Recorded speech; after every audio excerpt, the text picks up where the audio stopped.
up, Woodward? We are starting off your day with a brand new crew. Meet Broder. I can't control my arms sometimes. My limbs are just kind of flying. Detroit Kool-Aid. Fired up! Y'all got Kool-Aid I'm hot. fired up! But with the Wake Up Woodward crew, he's actually a part of the family. Flannel Sam. Ask me about my wiener! Okay.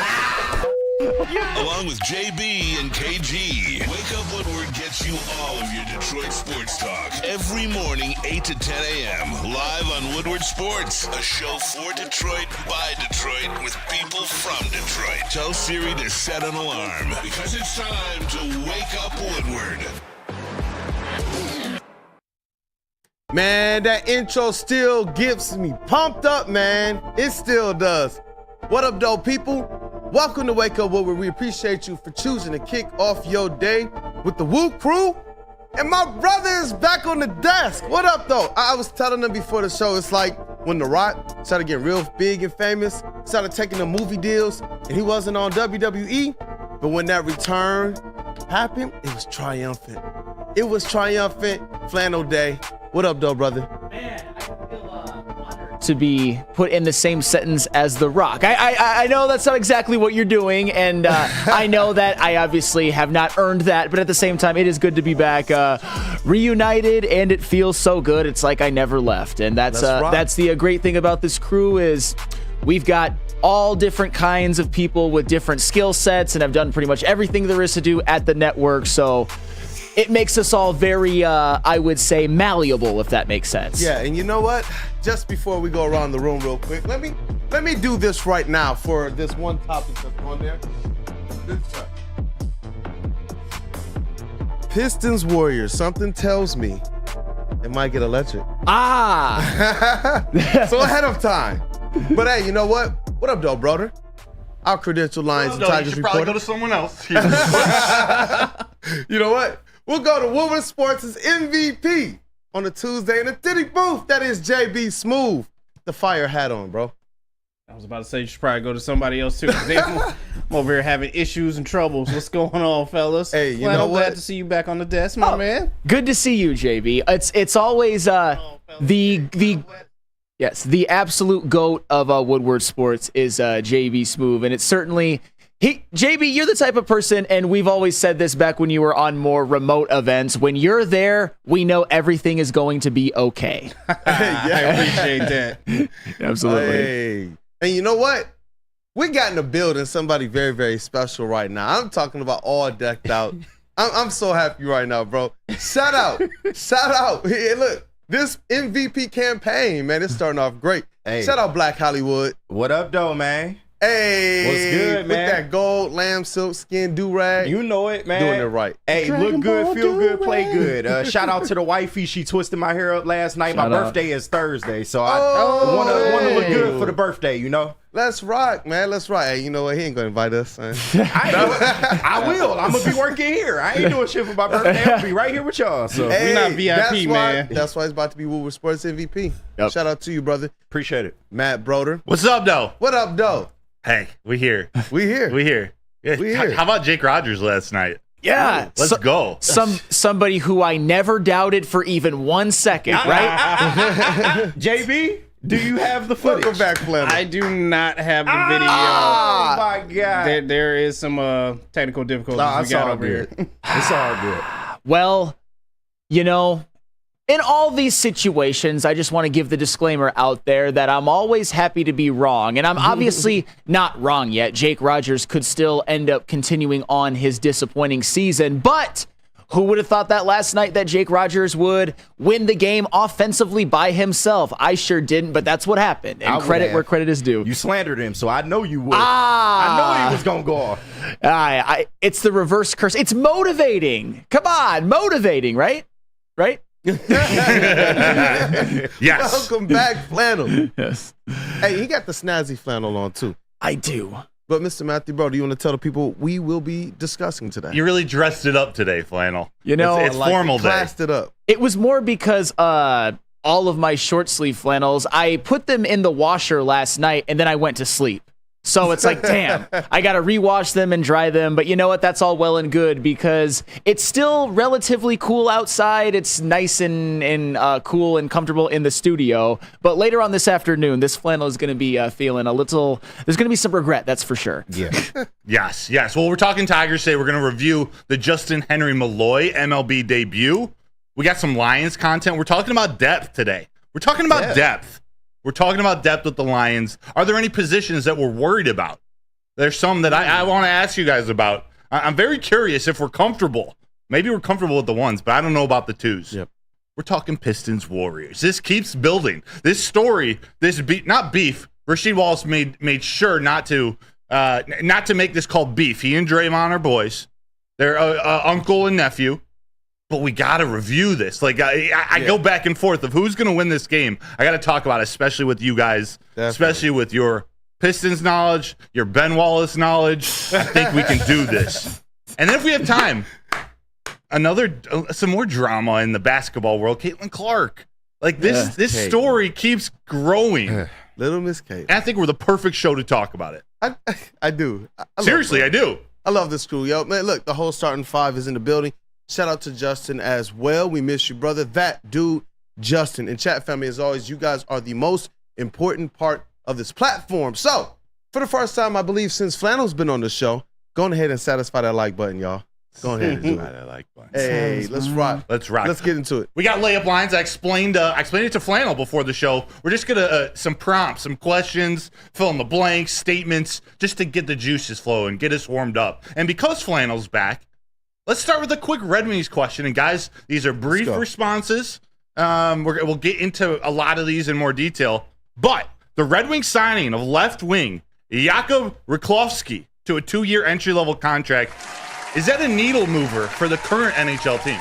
I would say most likely no. However, he did lead the Czech League in goals last year. He's Why do you know that? Well, because I saw it in the prep and I had to look it up. I wasn't watching the Czech League for the record. I'm not that big of a psycho, but yeah, he led the Czech League in goals. He's 22 years old. He's a little undersized. He's a winger. He's on an entry-level contract. I would say he's more likely to spend the season with the Griffins or even an affiliate lower. I don't think he's a needle mover, at least for this year. Got you. We'll learn more about him over the summer. We know Justin. That guy Justin will be sharing some Red Wings prospect news with us. Number 2, the Pistons. I'm not a huge fan of this guy, but this report is that he's getting a little more. He's getting cheaper. Yep. Pistons should pursue Zach LaVine, as Casey Johnson of NBC Sports Chicago reports the Bulls' price tag for LaVine is dropping. Yep. Hey, look, the Pistons were the only team it was reported that was by Jake Fisher of Yahoo that was actually interested in Zach LaVine. But it was known that the price was a little too high. With Troy Weaver gone, the price might have dropped a little bit more as well. I know that there are people who might not be fans of it, but beggars can't be choosers. This is something that the Detroit Pistons decide to pursue. Okay, good to know. KG. What up? The Lions should not pursue Bengals wide receiver T. Higgins.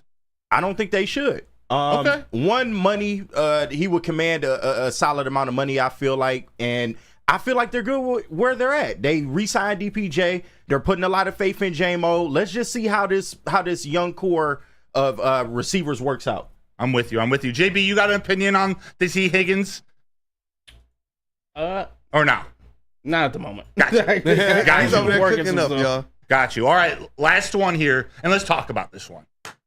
What do you guys think of this statement for the Tigers? Former manager Jim Leland is the greatest manager in Tigers history. And for context, Jim Leland, they announced he's having his number retired on August 3rd, the Detroit Tigers. This becomes the... where is it? It will be the 10th number that the Tigers retire. So, Flannel, what do you think of this statement? Jim Leland is the greatest manager in Tigers history. I think you got to go Sparky Anderson. Yeah. Just because of the tiebreaker of them actually winning the World Series in '84, and Sparky Anderson was also the AL Manager of the Year in 1987. Don't get me wrong, Jim Leland, when it comes to the Tigers' resurgence after a lot of dog years in the 90s and the early 2000s, Jim Leland to me is almost as synonymous as like a Verlander or a Cabrera or a Victor Martinez or a Maglio or Prince Fielder or Scherzer. You go on and on and on. Jim Leland is a phenomenal manager. It's just Sparky Anderson, they actually won the World Series with him as manager, and both times that the Tigers got there with Jim Leyland, they lost. That to me is the tiebreaker, because there was somebody who to me was an obvious other choice in Sparky Anderson. Jim? Oh no, go ahead. Go ahead. No, I was saying what Jim Leyland was back then is kind of what Dan Campbell is today. Fair. A very good comparison, man. And while I agree with Sam, he didn't get the World Series, so you got to give it to Sparky. Jim Leyland is easily number 2 on that list, man. Yeah. Shout out to 100%. Jim Leyland. Yeah, I was going to say he's not the best, not the greatest, but he is my favorite. Obviously, he is the manager from our lifetime. Yeah. You know, Sparky Anderson obviously punched that ticket, and that's where my mind instantly went as well. The World Series, it matters. Yeah. But what Jim Leyland did to inject, at least in my life, a pure love for baseball, and really for kind of that, as I was getting into baseball in high school, kind of that unwritten rule, kind of the charisma of baseball, the atmosphere, the aura of it all. It was Jim Leyland, and it really, really helped to kind of see him up close and personal. Our school would always go down and watch the games and things of that nature, and getting to meet him a couple times, it was like, yo, that's my guy. Broder, I'm curious to get your opinion on this. It's Sparky Anderson. Okay. It's Sparky Anderson. I do believe Jim Leyland is second, ahead of Huey Jennings, who coached the team from 1907 to 1921. What's your favorite Huey Jennings memory? 248. Go ahead. He had a nickname like, I just read about it. He would yell something out to the hitters, and they called him it. But he has the second most wins as a Tigers manager. But no, it's Sparky Anderson. But for everything you guys said, especially you, Kool-Aid, about Jim Leyland, what he lacked in winning a World Series in Detroit, he made up with sort of that aura around him. I mean, maybe he was aura before we started talking about Max Clark and the current aura. I mean, we're talking about the cigarettes. We talk about the post-game interviews. Like, this man didn't hold anything back. Yeah. And he came well-respected. He came with a World Series title with the Marlins and as a respected manager in the Pittsburgh Pirates organization. Yeah. There's so much to love about Leyland. He did so much good here. No, he didn't win the World Series title, but he's number 2 for me. But does that mean, do you guys think he should have his number retired without a World Series? That's kind of part 2 to this conversation. Yeah, in terms of Tigers culture, which is what I think he completely embodies and as a person, yeah, he does. They had a lot of success, and it ran into some just weirdness in these World Series, man, that I, to this day, still can't make sense of, but I do. I think it's a great honor for a person I do believe is deserving. And this is alongside Lou Whitaker, Charlie Gehringer, Alan Trammell, Hank Greenberg, K-Line, Sparky Anderson, number 11, Hal Newhouser, Willie Horton, Jack Morris, and Ty Cobb's retired, but he didn't have a number. Yeah, I mean, when you look at all the numbers that were retired, it's not the most exclusive club, with all due respect to everybody who's on that list. So yeah, given what they already have, I would say Jim Leyland deserves it. However, and this is where I think a lot of people, I don't want to do this cross teams comparison, but they're both Ilitch owned. We got to get Sergei Fedorov's 91 up in LCA. I think he deserves it for the Red Wings more than Jim Leyland does for the Tigers. But at the same time, I'm not mad at Leyland being honored, because Detroit baseball was dormant for a long time. And obviously they got a ton of talent of the guys I mentioned earlier. But Jim Leyland, I mean, look what Brad Ausmus did with that team. I think prime Jim Leyland probably gets that 2014 team farther than a first-round exit. I'll just say that. Yeah, you're right on that. You know what? Sergei Fedorov worked that out. They got to get his jersey up there. And Zeke, Isaiah Thomas, get that man his statue. Somebody work this out. Yeah. And Jake Rogers. Get that man. Put him on the wall. Work this out. That was a transition. That is a transition. And hey, we are definitely going to talk about that Tigers win yesterday, Jake Rogers' performance, Scooble. But we're going to get into a little bit more. But first, if anybody wants to go work out, you know where to go. That is Planet Fitness, of course. Planet Fitness is home of the judgment-free zone, where anyone, and we mean anyone, can feel comfortable and work on their fitness goals. At Planet Fitness, you experience a squeaky clean gym that has tons of equipment, a full body workout in just 30 minutes, and all memberships include fitness training. You get all of this for only $10 a month. $10? Only $10. Shout out to the old E&E days. No matter where you are, there's a Planet Fitness close by. There are more than 50 in Metro Detroit and thousands more throughout the world. It's Planet Fitness, where your fitness is essential. Drive into summer and drive into savings during Feldman Chevrolet's biggest Memorial Day sale ever. We're stocked with new Chevy cars, trucks, and SUVs, all priced to move. Like this 2024 Silverado for only $217 a month. Or this 2024 Equinox for as low as $199 a month. Find your freedom in a Feldman at the Memorial Day sale going on now at Feldman Chevrolet, Michigan's #1 Chevy dealer. Love Woodward Sports? Love wearing clothes? Then you should be wearing Woodward Sports clothes. Check out our full line of merch at woodwardsports.com. Just click on Shop. We have all your favorite designs, like Dan Campbell kneecaps, Woodward Golf, and of course, our own logoed out merchandise. Men, women, infants, kids, all love Woodward Sports. Impress your friends. Impress your boss. Impress your dog. Buy Woodward Sports merch today. Braylon Edwards here, Premier Pet Supply. Man, just looking around, who's got it better than pets?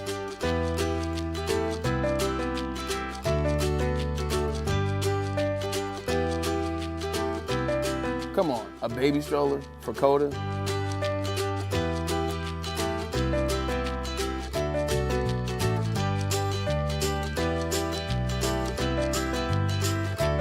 A chef for Lola, really?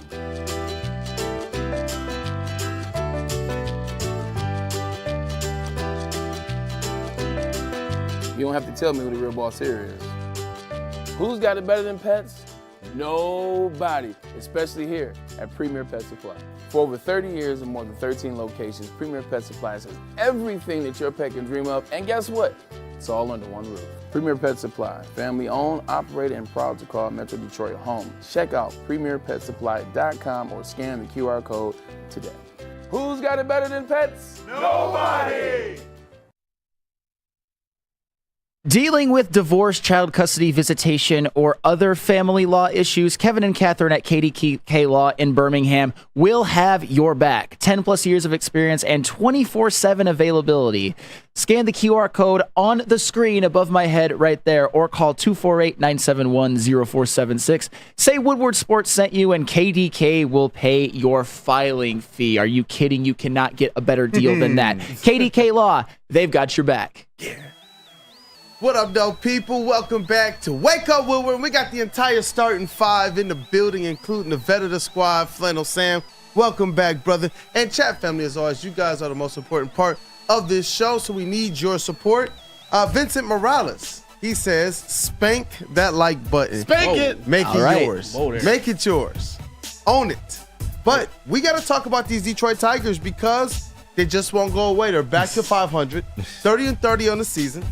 After a 2-1 win over the Texas Rangers to open up their 3-game series. And Flannel's favorite player here, Jake Rogers, had a day. Oh, had a day is an understatement. I mean, here's the thing. My predictions about the Tigers have not exactly been great lately, but that's okay because I declared them dead. They've won 7 out of their last 10.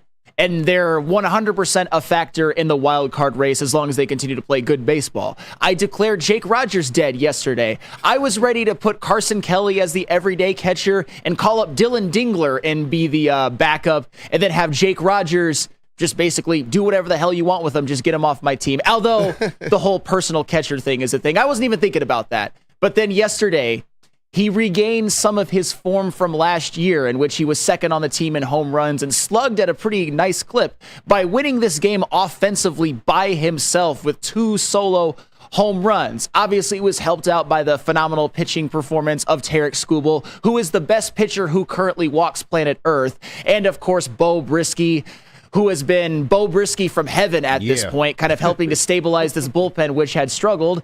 And now the Tigers are, like I said, they won 7 out of their last 10 on this current 5-game road trip at Boston, or this current road trip, which they've played 5 games. That's 4 at Boston and then 3 at the Rangers. They're now 3-2. They can win this series and go home and continue to play at least a 5 games over 500 clip for the rest of the season. They're going to be a factor in the wild card race. Definitely. I don't think they're ever going to get back into the division because Cleveland has played so well, but as long as they get into the wild card and make the playoffs, this is a damn good season. KG? I just wanted to acknowledge that we have the footage now of Sam blessing Jake Rogers. Go ahead, JB. Thank you.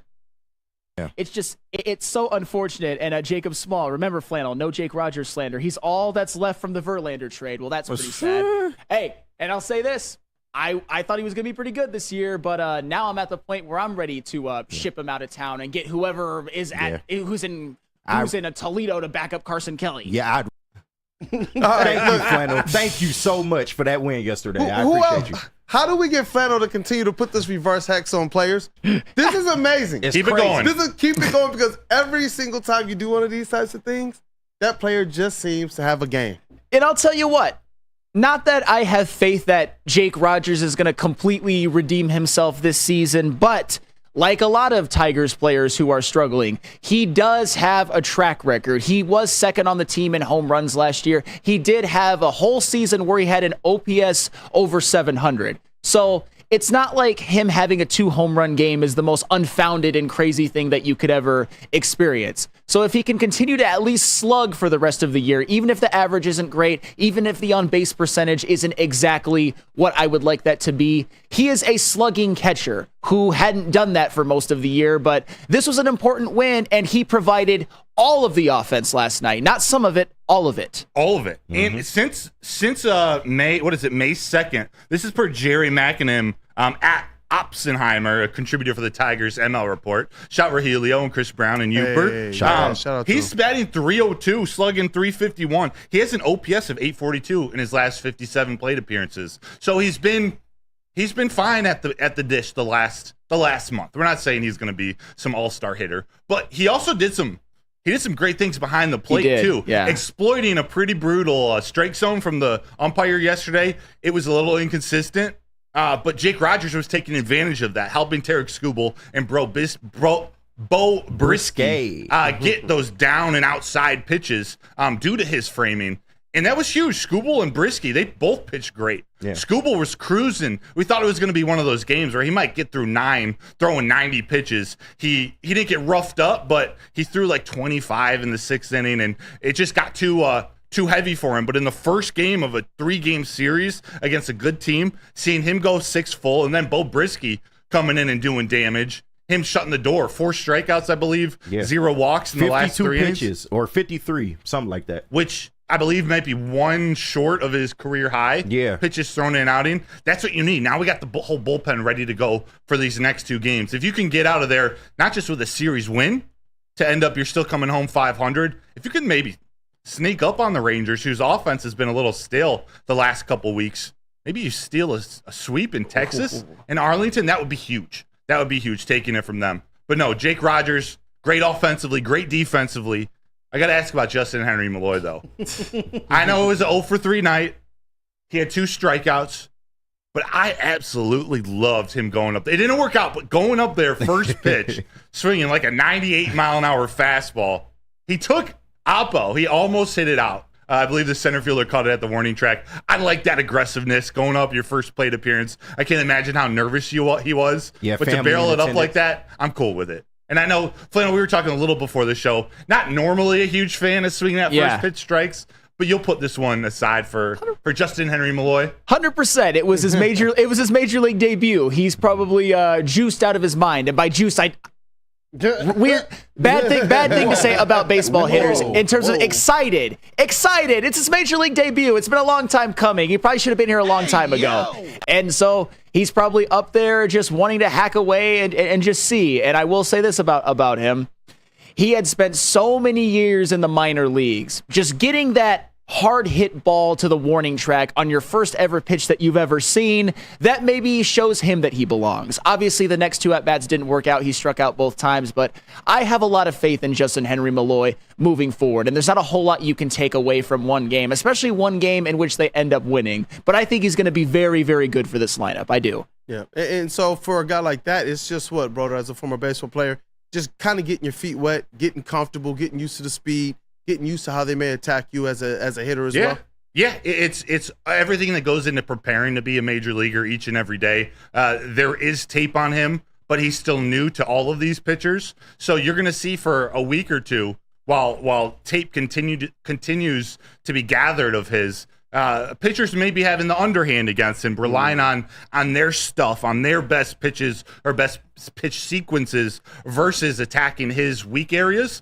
So for him, it's about taking advantage of these first couple weeks and putting some good swings on the ball. And then as the summer goes on, the longer he stays up, being able to adjust to the pitchers when they make those adjustments on him, start to attack his weaknesses.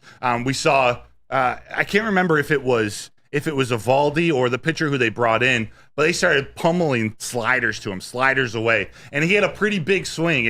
It seemed like he was trying to hit it out, which I guess is pretty normal for a rookie in your big league debut. You can see he was kind of opening up his front shoulder a little bit. So he's got to learn to take that the opposite way. But again, that first pitch, just swinging at it and hitting it almost out the opposite way, it gives me at least a little confidence that he has that swing in his whatever the thing is you pull your arrows out, the quiver. And I did have a question too. With the different moves that we've seen the Tigers make recently, what does this say to you about where they think they're at right now as an organization and potentially with their success this season? They're just outside of the wild card. Well, I think it says a couple of things. I think they understood, and I'm going to start with Bo Brisky because nobody's talking about it, but it's been an absolutely huge call-up for them.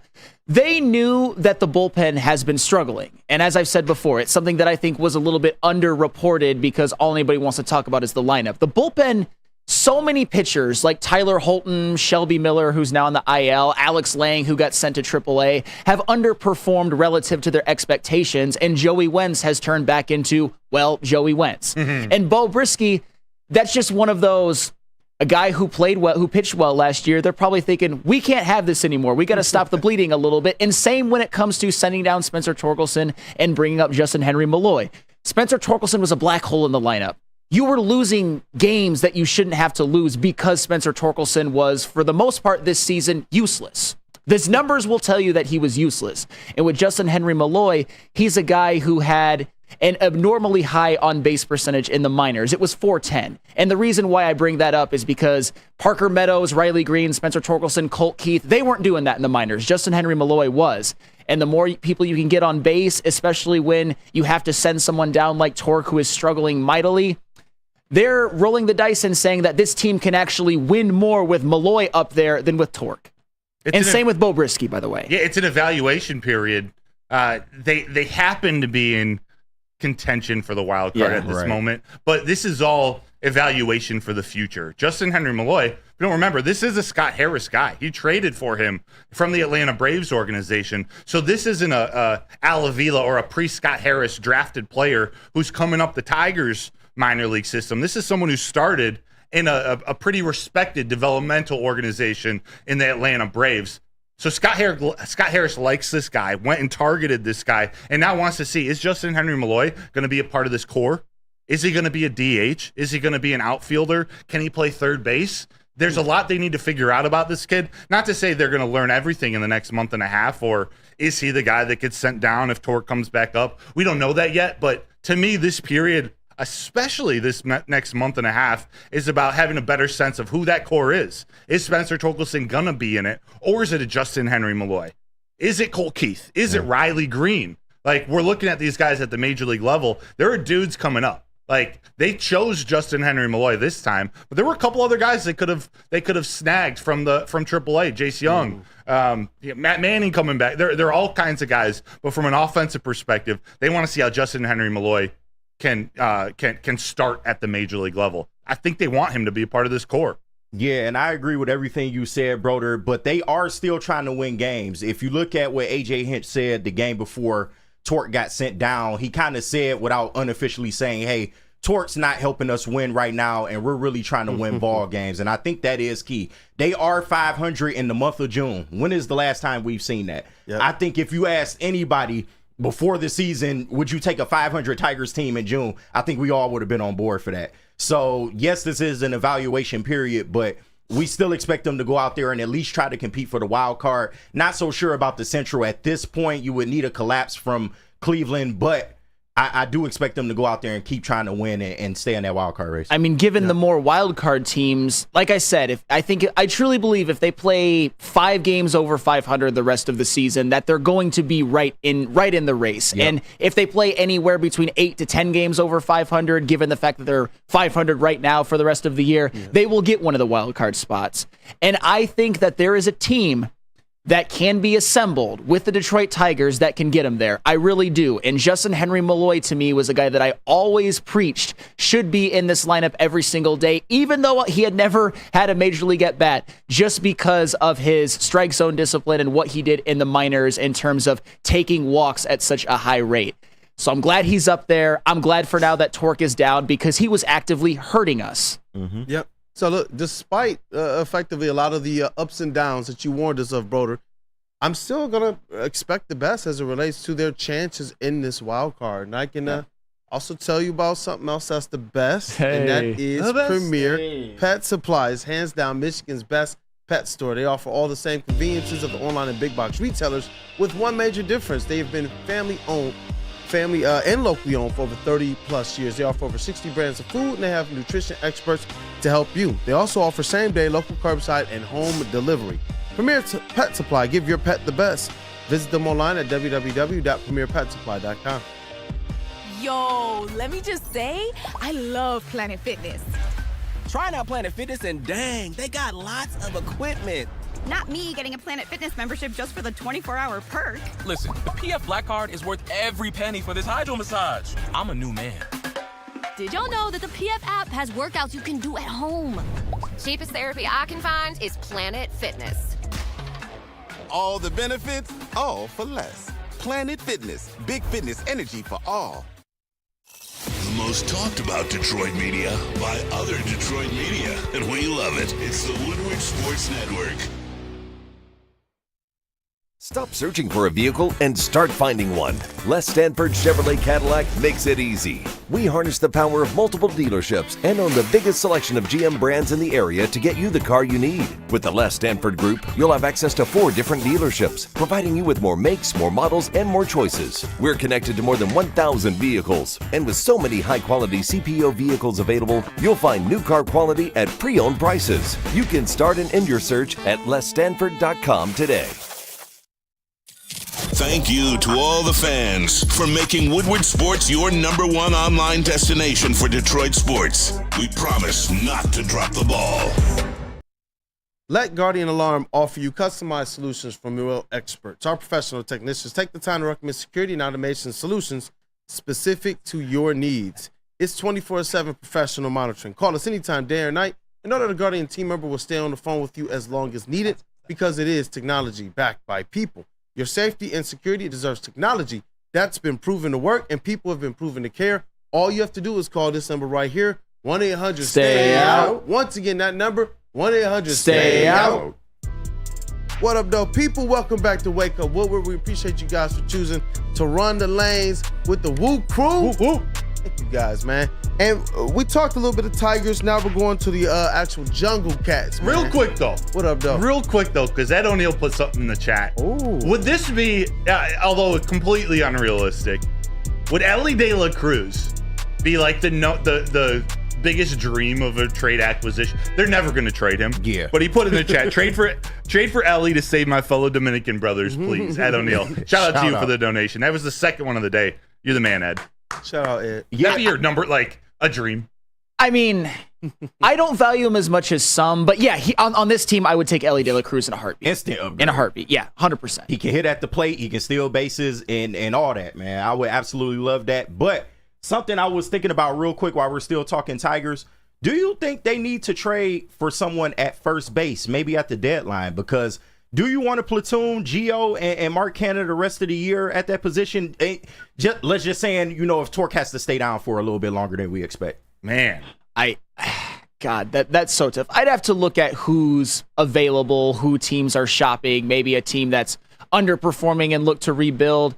And also how the Tigers are doing, because we all know, and I know we might get to this a little bit more, that one of their pieces who has been their best offensive player is going to be having a prolonged absence, and that's Kerry Carpenter, which means that it's also possible that the Tigers nosedive. Do I think that they will? No. But I think there's too many factors that need to play out first before I can definitively answer that. But that is a good question, and it's relevant because we all thought Spencer Torkelson was your cornerstone. He's in the minors before the season's even half over. And even if you bring him back, they could probably use the depth there. He's not the best defensive first baseman ever, so I think it can only help. But that's just me, though. That was a perfect transition to the next segment, but just to stay on that for 1 sec. Yeah. Let's make that a topic for maybe Thursday. Okay. Trade for a first baseman. But when I was watching the Tigers game yesterday, at the bottom of the screen, it kept flashing Vladimir Guerrero Jr. is getting the start at third base for the first time since it was like June 19th or something. I was like, a third baseman / first baseman? I think I can get down with that, especially Vladdy. Oh, yeah. we're getting Vlad Guerrero. Hey, speaking of teams that have underperformed, I mean, the Toronto Blue Jays, they might be selling soon. They're good in name only. They blow. But Vladimir Guerrero Jr. is, I would take him in a heartbeat over an Ellie De La Cruz. I love Vlad Jr. I would give anything for that. I would like get on my knees and just like, scream at the heavens. Hey, okay, all right. He's praying. Praying. Although you probably shouldn't pray for baseball players to come here. That's a little trivial. Although I'll be screaming hallelujah. How about that? How about that? Thank you. Just like that. Black Hollywood in the sound booth. I got you. Talking about depth. Let's go. We talking about depth. We talking about depth. We talking about the Lions' depth. Yes. So you're worried about depth? Shout out Shane Gillis. Are you guys worried at all? Like some of the positions that we are confident in with the starters. When I was looking through the roster and really thinking about it, I don't know. I started to get like slightly concerned. I'm not concerned about Penei Sewell getting injured, but like anybody can get injured.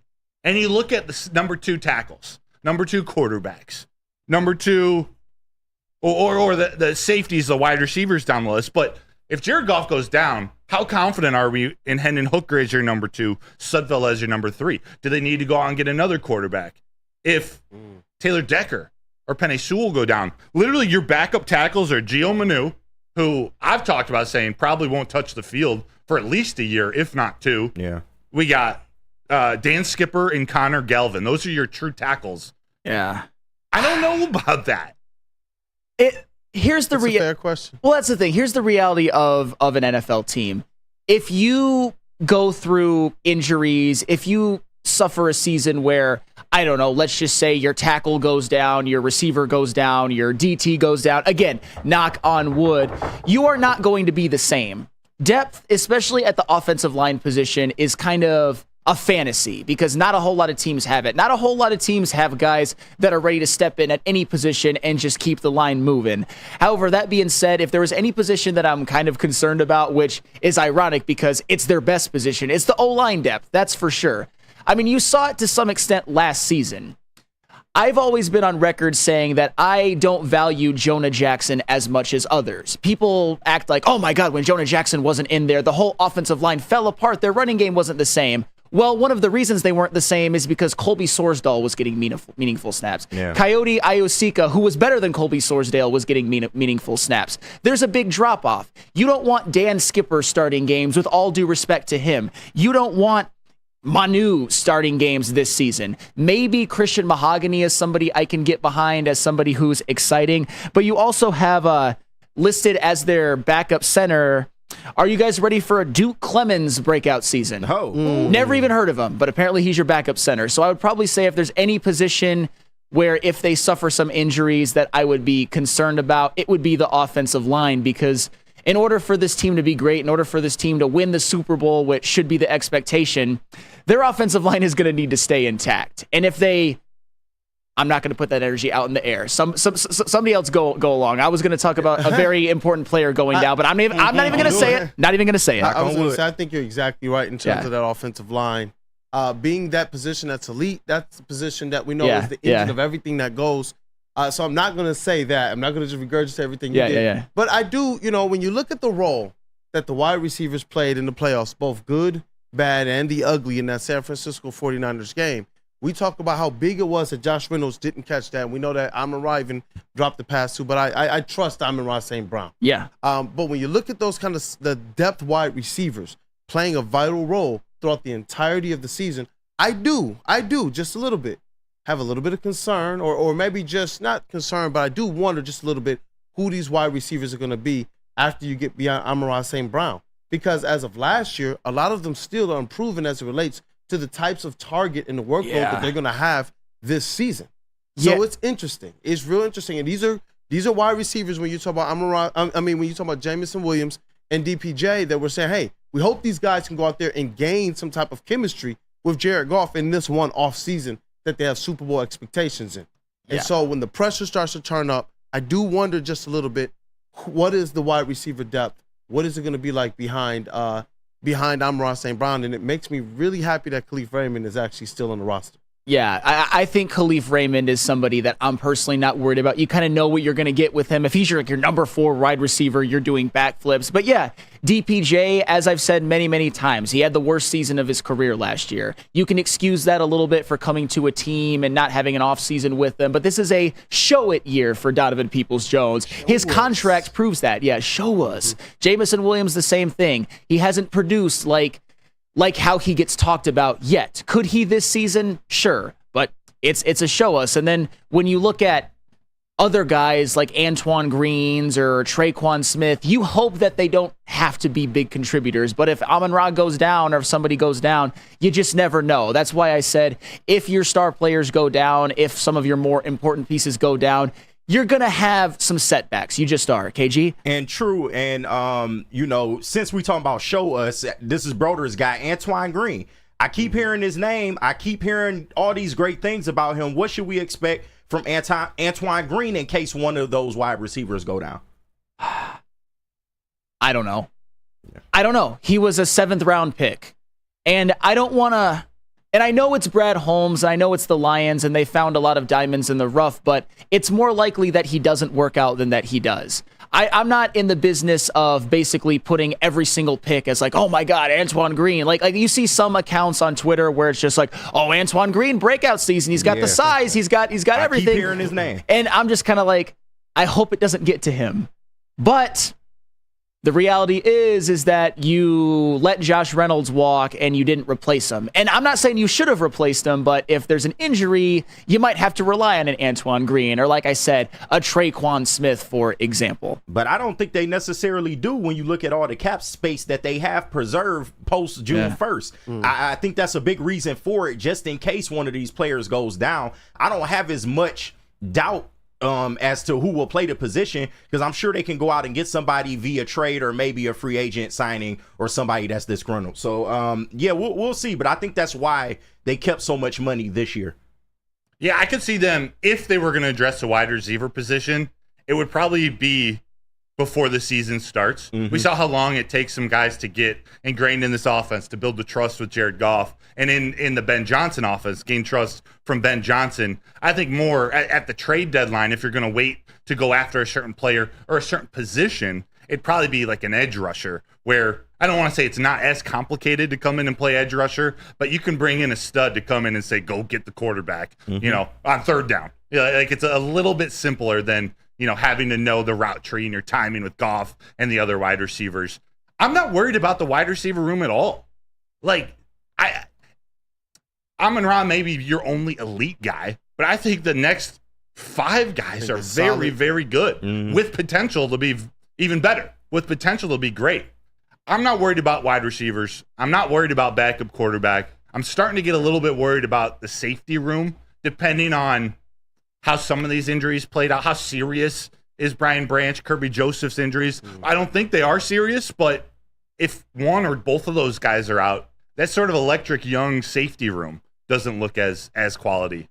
And I know you were talking about interior offensive line. I'm really not worried about the interior of that offensive line at all either. I'm worried about the tackles. I'm worried about if Taylor Decker and Penei Sewell go down, who replaces them? I think Graham Glasgow would slide in and be that Frank Ragnow backup before Duke Clemens, the undrafted free agent rookie. But then you got Sorsdale, you got Coyote, you got Kingsley, Egwakun, and even Christian Mahogany. You got depth at guard. So if Graham Glasgow can play center, I'm less worried about having to fill in the guard position. So that's kind of where I stand on the depth. I'm not worried about wide receiver, though.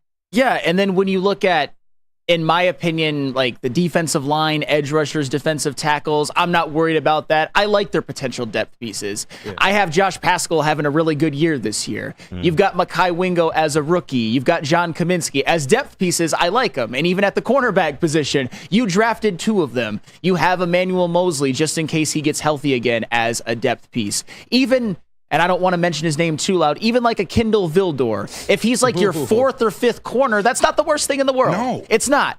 He played some good football last year. Not a ton, but some. He wasn't the worst thing ever, although he's always going to be remembered for the ball off the face mask. He's never going to live that down the rest of his life, unfortunately. I was going to say, people have not heard Kindle Vildor's name as well as Josh Reynolds.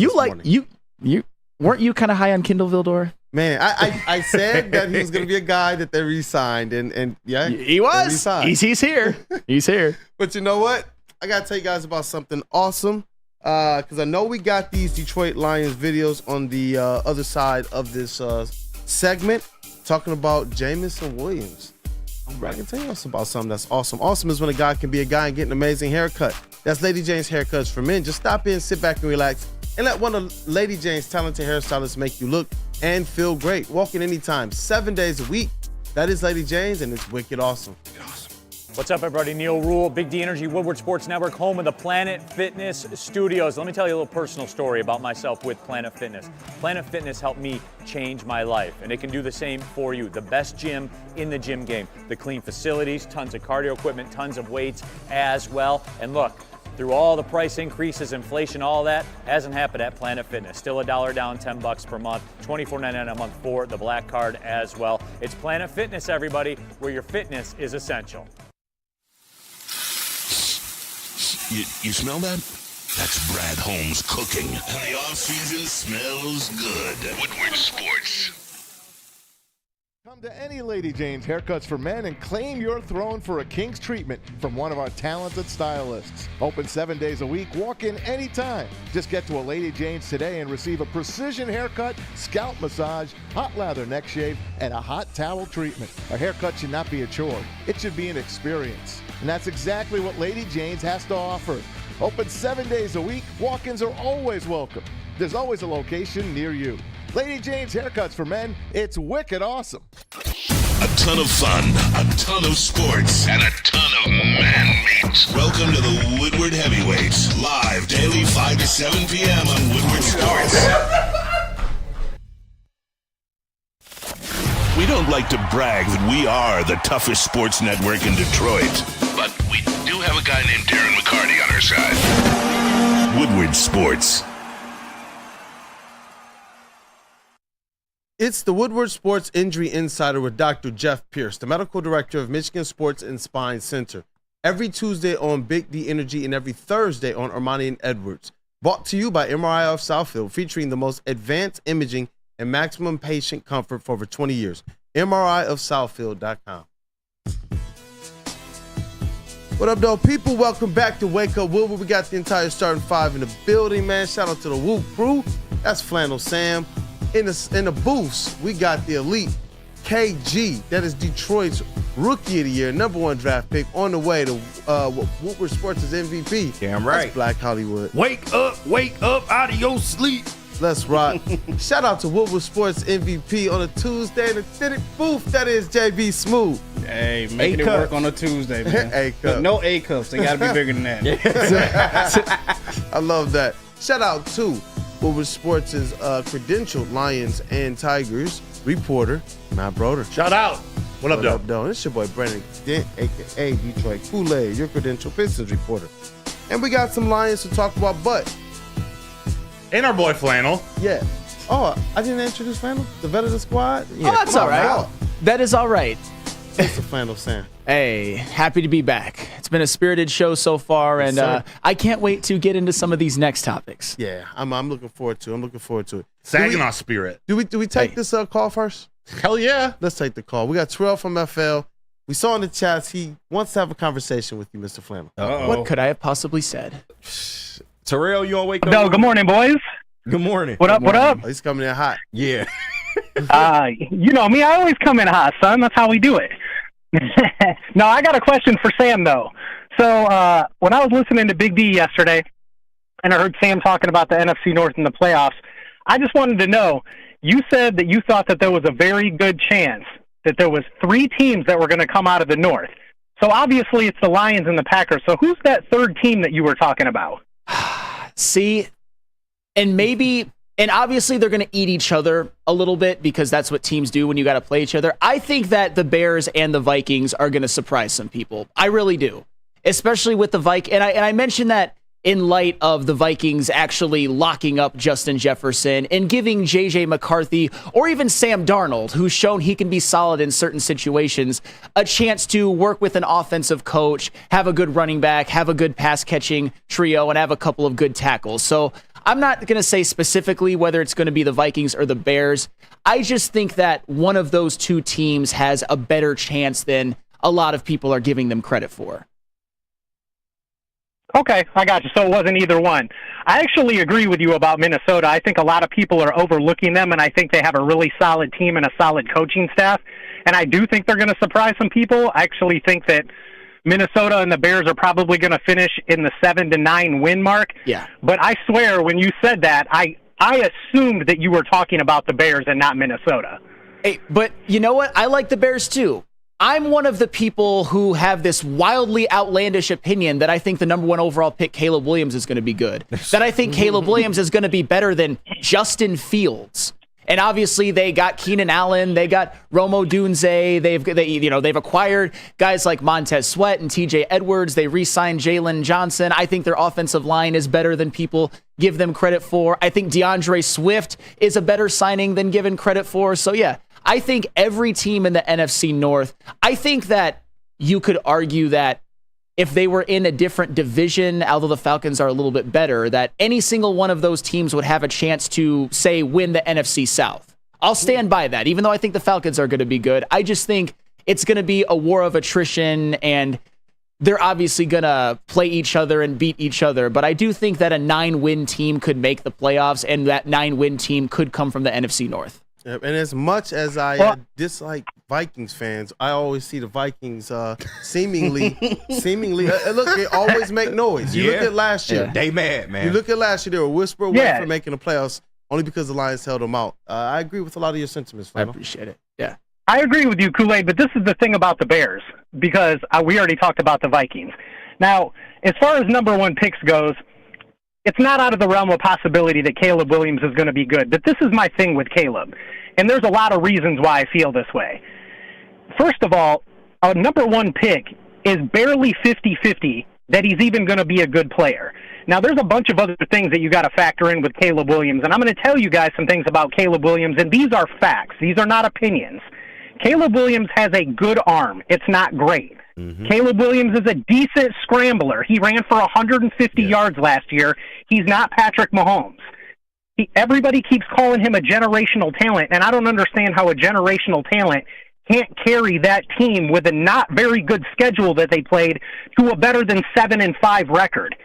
The dude also struggles reading NFL-level defenses, and I know this because I'm the resident Notre Dame fan here. And when they played Notre Dame, who has a former NFL defensive coordinator, and they played another team last year that had a former NFL defensive coordinator, they both ate his lunch. Go back and watch that Notre Dame game. They destroyed him. He couldn't do anything.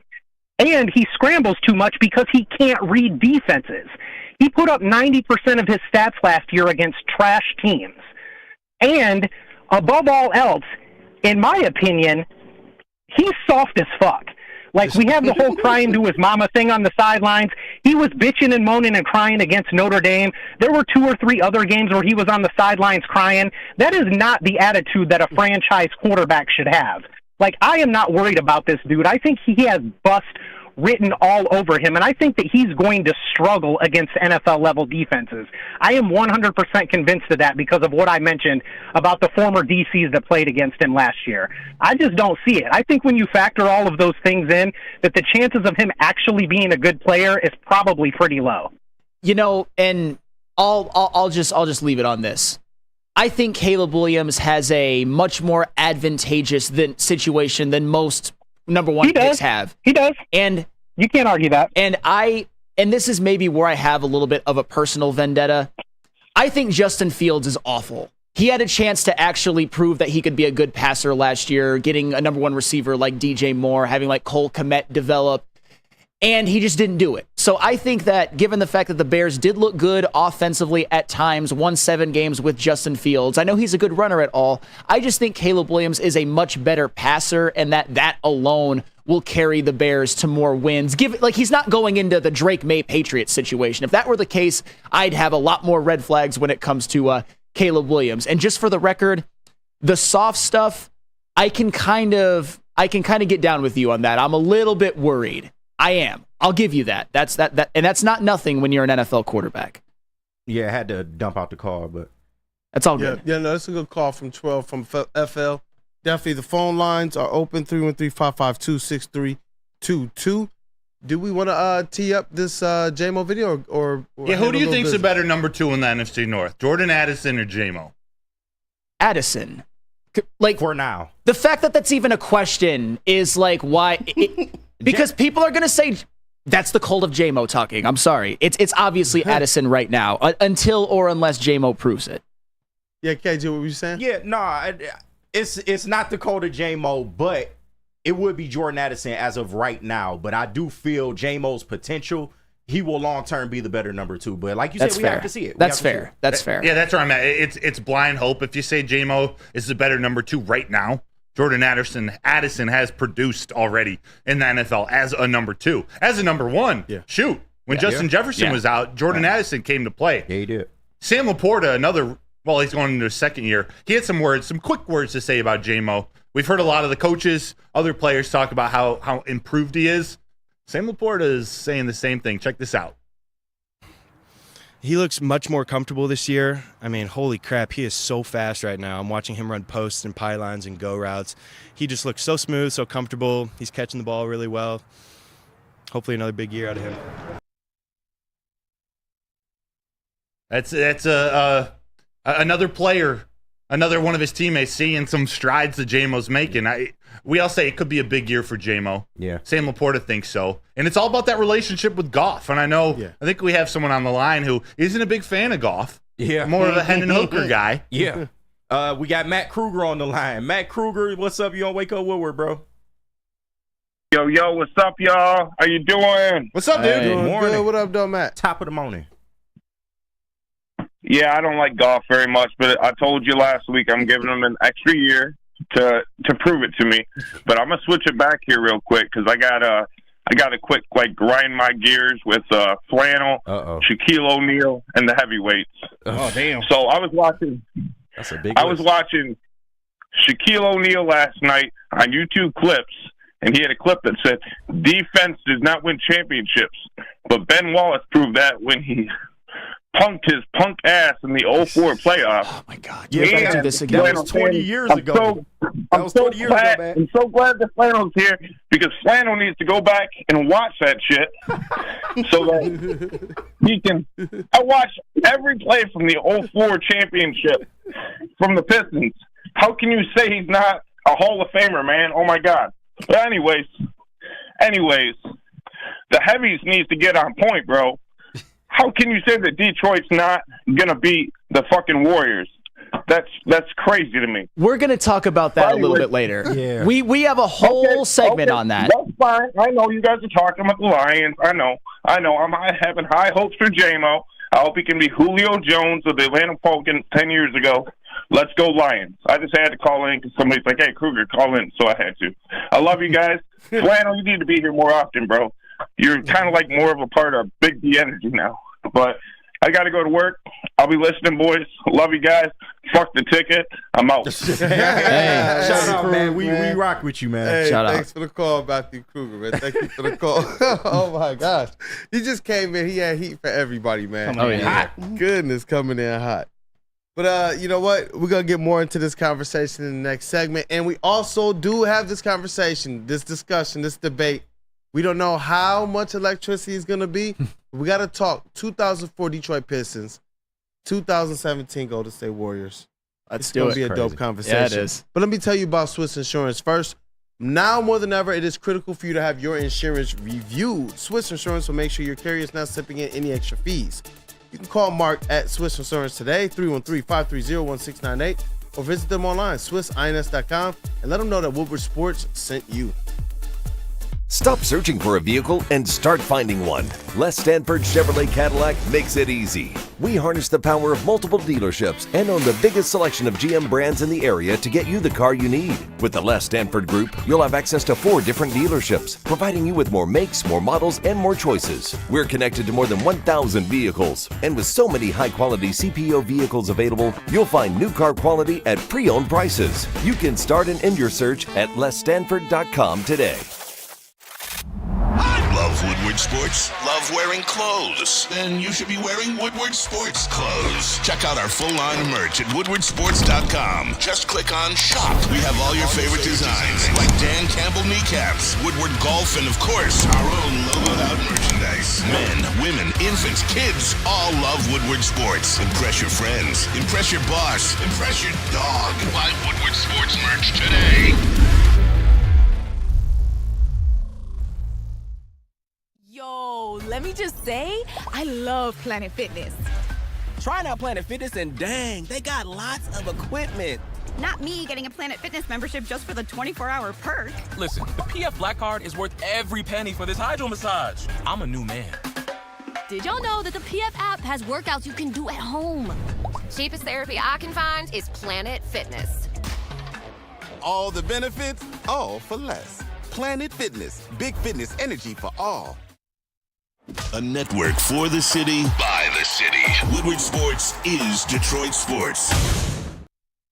Come to any Lady Jane's Haircuts for Men and claim your throne for a king's treatment from one of our talented stylists. Open 7 days a week, walk in anytime. Just get to a Lady Jane's today and receive a precision haircut, scalp massage, hot lather neck shave, and a hot towel treatment. A haircut should not be a chore. It should be an experience. And that's exactly what Lady Jane's has to offer. Open 7 days a week, walk-ins are always welcome. There's always a location near you. Lady Jane's Haircuts for Men, it's wicked awesome. Game is won in the trenches, and our big fellas don't mess around. The Woodward Heavyweights on Woodward Sports.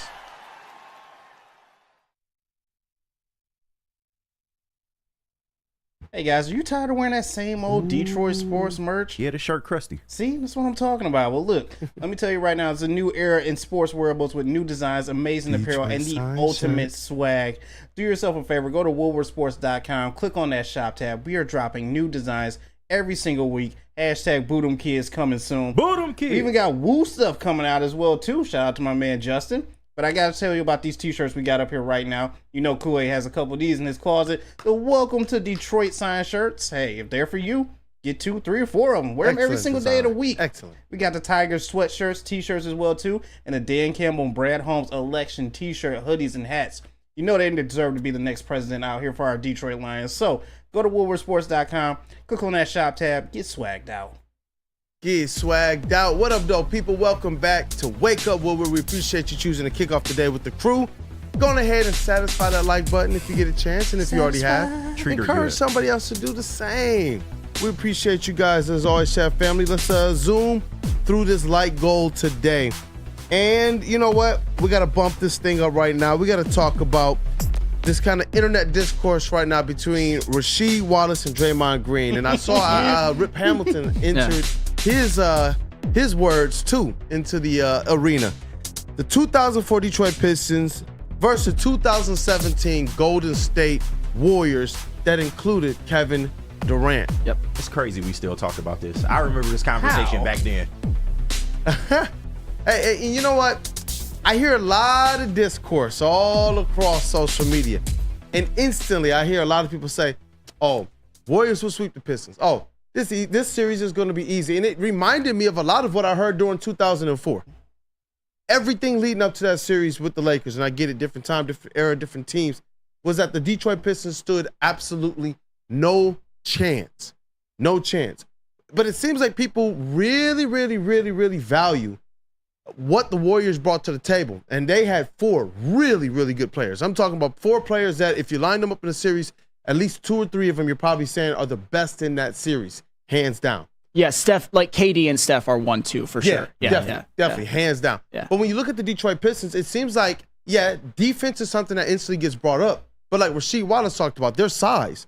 No, the Warriors are not out rebounding the Detroit Pistons. They're not grabbing any critical rebound. They're not.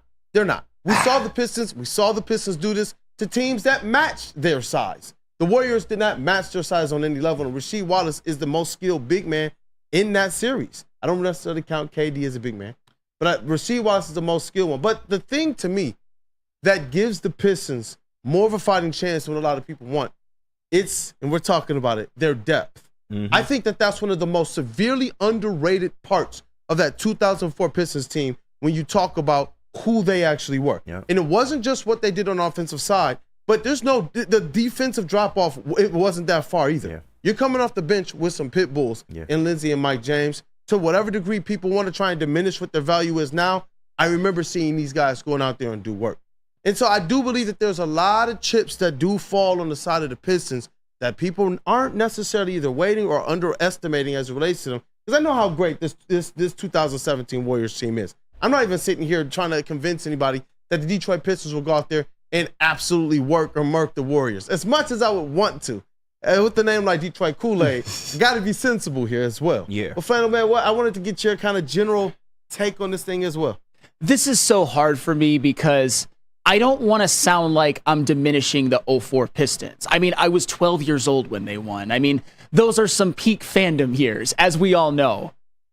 However, in my opinion, and I've said this since the day that they won the championship, the 2017 Golden State Warriors, to me, are the greatest team in NBA history. We're talking about a team that for the previous couple years, in 2015, they won the title. In 2016, they won 73 regular season games. They're coming off of Steph Curry's back-to-back MVPs, and I think people forget how good Klay Thompson was before his career was ruined by injuries and he's become a shell of himself recently. He may be the second greatest shooter to ever walk Earth. He fit perfectly with Steph Curry. He worked off the ball at a level that I don't even think Rip Hamilton ever did. And Klay Thompson obviously shot threes better than a guy like Rip Hamilton. But the big wild card, and I saw you and Travis and our former coworker Jalen go at it on Twitter. The thing that people forget about is that they brought Kevin Durant to this team. Kevin Durant, a 7-footer who could pull up from 30. Kevin Durant, who at that time, I believe, was the third best player in the NBA after LeBron and Steph Curry, and who I think ascended to being the second best player in the NBA after what he did with the Warriors, because Kevin Durant is one of those superstars that is a hired gun. He doesn't want to play in a heliocentric type of system where he dominates the ball or anything. He is going to come in and fit right into that Golden State Warriors team, and fit right in, he did. The man in the playoffs averaged 29, 8, and 4 on 56, 44 from three, 89 shooting splits. In the finals, 35, 8, and 5 on 56, 47, and 93 shooting splits. Absolutely insane. All on LeBron. And he was the one player that I've ever seen that could kind of go toe to toe with prime LeBron. He was the one because of the size and everything. And I think what the Pistons would be seeing is a team that, oh my God, where's all this three-point shooting coming from? The offenses, with all due respect to the 04 Pistons, were playing prehistoric offenses. They got taken to 7 games by a team whose leading scorer was Richard Jefferson, who had Kenyon Martin, who had Jason Collins starting games, who Jason Kidd was their starting point guard, and yeah, he could distribute, phenomenal distributor. He couldn't shoot worth a lick. That Indiana Pacers team was starting Jeff Foster for some games. Their leading scorer was Jermaine O'Neal. Ron Artest, you had Austin Crozier, you had geriatric Reggie Miller, and even and here's the biggest difference. He was hooping. Here's the biggest. Oh, okay. He was hooping. Reggie, was a factor. Reggie Miller's the most overrated player in NBA history, anyway. But that's another story. He could be overrated, but he was still hooping. He was. That's an undeniable fact. Okay, but he was still geriatric. He was like 40 years old. This is the biggest difference to me, and then I'll give it to everybody else because I know I've been long-winded. We talk about the 2004 Lakers team, and I think retrospectively, we should have seen at the time that this was a team that was broken. Kobe and Shaq, they would literally break up after the season. They would. They were broken at the time. Kobe Bryant wanted to be the man on that team. So in that series, he was ball hogging trying to win finals MVP, which allowed him to be locked up by Tayshaun Prince and Rip Hamilton. He was terrible in that series. Shaq actually put up damn good numbers. I know he was being single teamed, but this was not a team that fit together well. Karl Malone was a geriatric. Gary Payton was a geriatric. Devin George was starting games. This Golden State Warriors team not only was uber talented, the most talented team ever, they fit together perfectly. And if you want to talk about defense in depth, Draymond Green was Defensive Player of the Year that year. But Andre Iguodala was on that team and won a Finals MVP by playing defense. Listen, by all playing of these defense. Things that you just said about the 2004 Lakers, they were nowhere to be found anywhere during the Western Conference My point is, playoffs. Oh, come on. Where were the geriatric Lakers during the playoffs? Where was this broken Lakers team during the playoffs until they met who?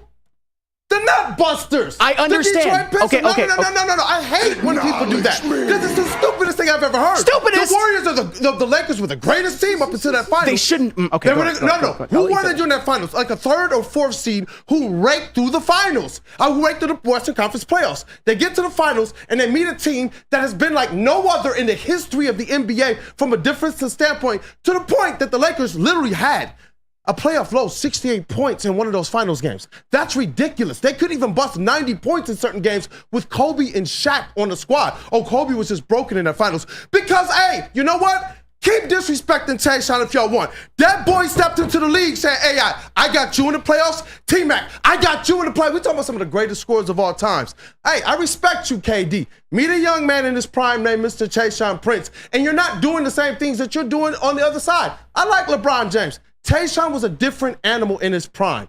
These teams brought a certain level of defense to the table that you can't even quantify. We've seen it talk about how good this offense was. I remember all the conversation leading up to that series. And the Detroit Pistons defense, honestly to me, showed even better than what I had expected against the Lakers. That team bought so much more than what people want to actually quantify. It's just this kind of push button. Well, because they got these offensive stars together with the Warriors, let's just push the button for them. But then everybody else who faced the 2004 Detroit Pistons just so happened to be broken, but only when they faced the 2004 Detroit Pistons. That's ironic. No, that's ironic. Let me clarify, because obviously the 04 Lakers were a good team. My point is that when you compare what that Lakers team was, which was Kobe and Shaq on their last legs, I know the Pistons had a lot to do with that. They ended that team. They body bagged that team. It was over after that. I will give them that. My point is that the way that they actually fit, the way that their signings were actually older, that is in contrast with the Golden State Warriors, who actually played a system, there weren't any egos. Steph, Clay, and KD fit together perfectly. And if we're talking, which is crazy for like stars of that caliber to fit together perfectly and play unselfish and move the ball. And to me, my thing about the Warriors versus the Pistons is because you talk about if you were to, It's hard to quantify eras, but I'm just going to try my best right now. You talk about how, they're going to allow hand checking and everything. However, the Pistons have never dealt with the three-point shooting the level of the Golden State Warriors, and three is greater than two. Defense, though, so it doesn't matter. I understand. And they fight through screens, and they're taller, and they're longer, and they're bigger as basketball players. That's just the facts. If they were playing zones and they were like kind of weaker defensively, I would. But from just a basketball standpoint, you're going to have to dot my I every single time because I'm in your jersey. But that's how the Detroit Pistons play defense. That's true, but we're not talking about just spot-up threes. We're talking about some of the best off-the-dribble and they're going to have to do that every single time. They're going to be forced into the worst percentage shot on the entire floor. I actually like that. They can make Then they're going to have to do that to the tune of only those guys getting that. They're going to have to come down every time and no, I'm pulling up from the logo every single time. I actually like the 2004 Detroit Pistons chances if that's the game plan. Let's run out here and shoot logo. And then, and surprise, get into foul trouble, Warriors.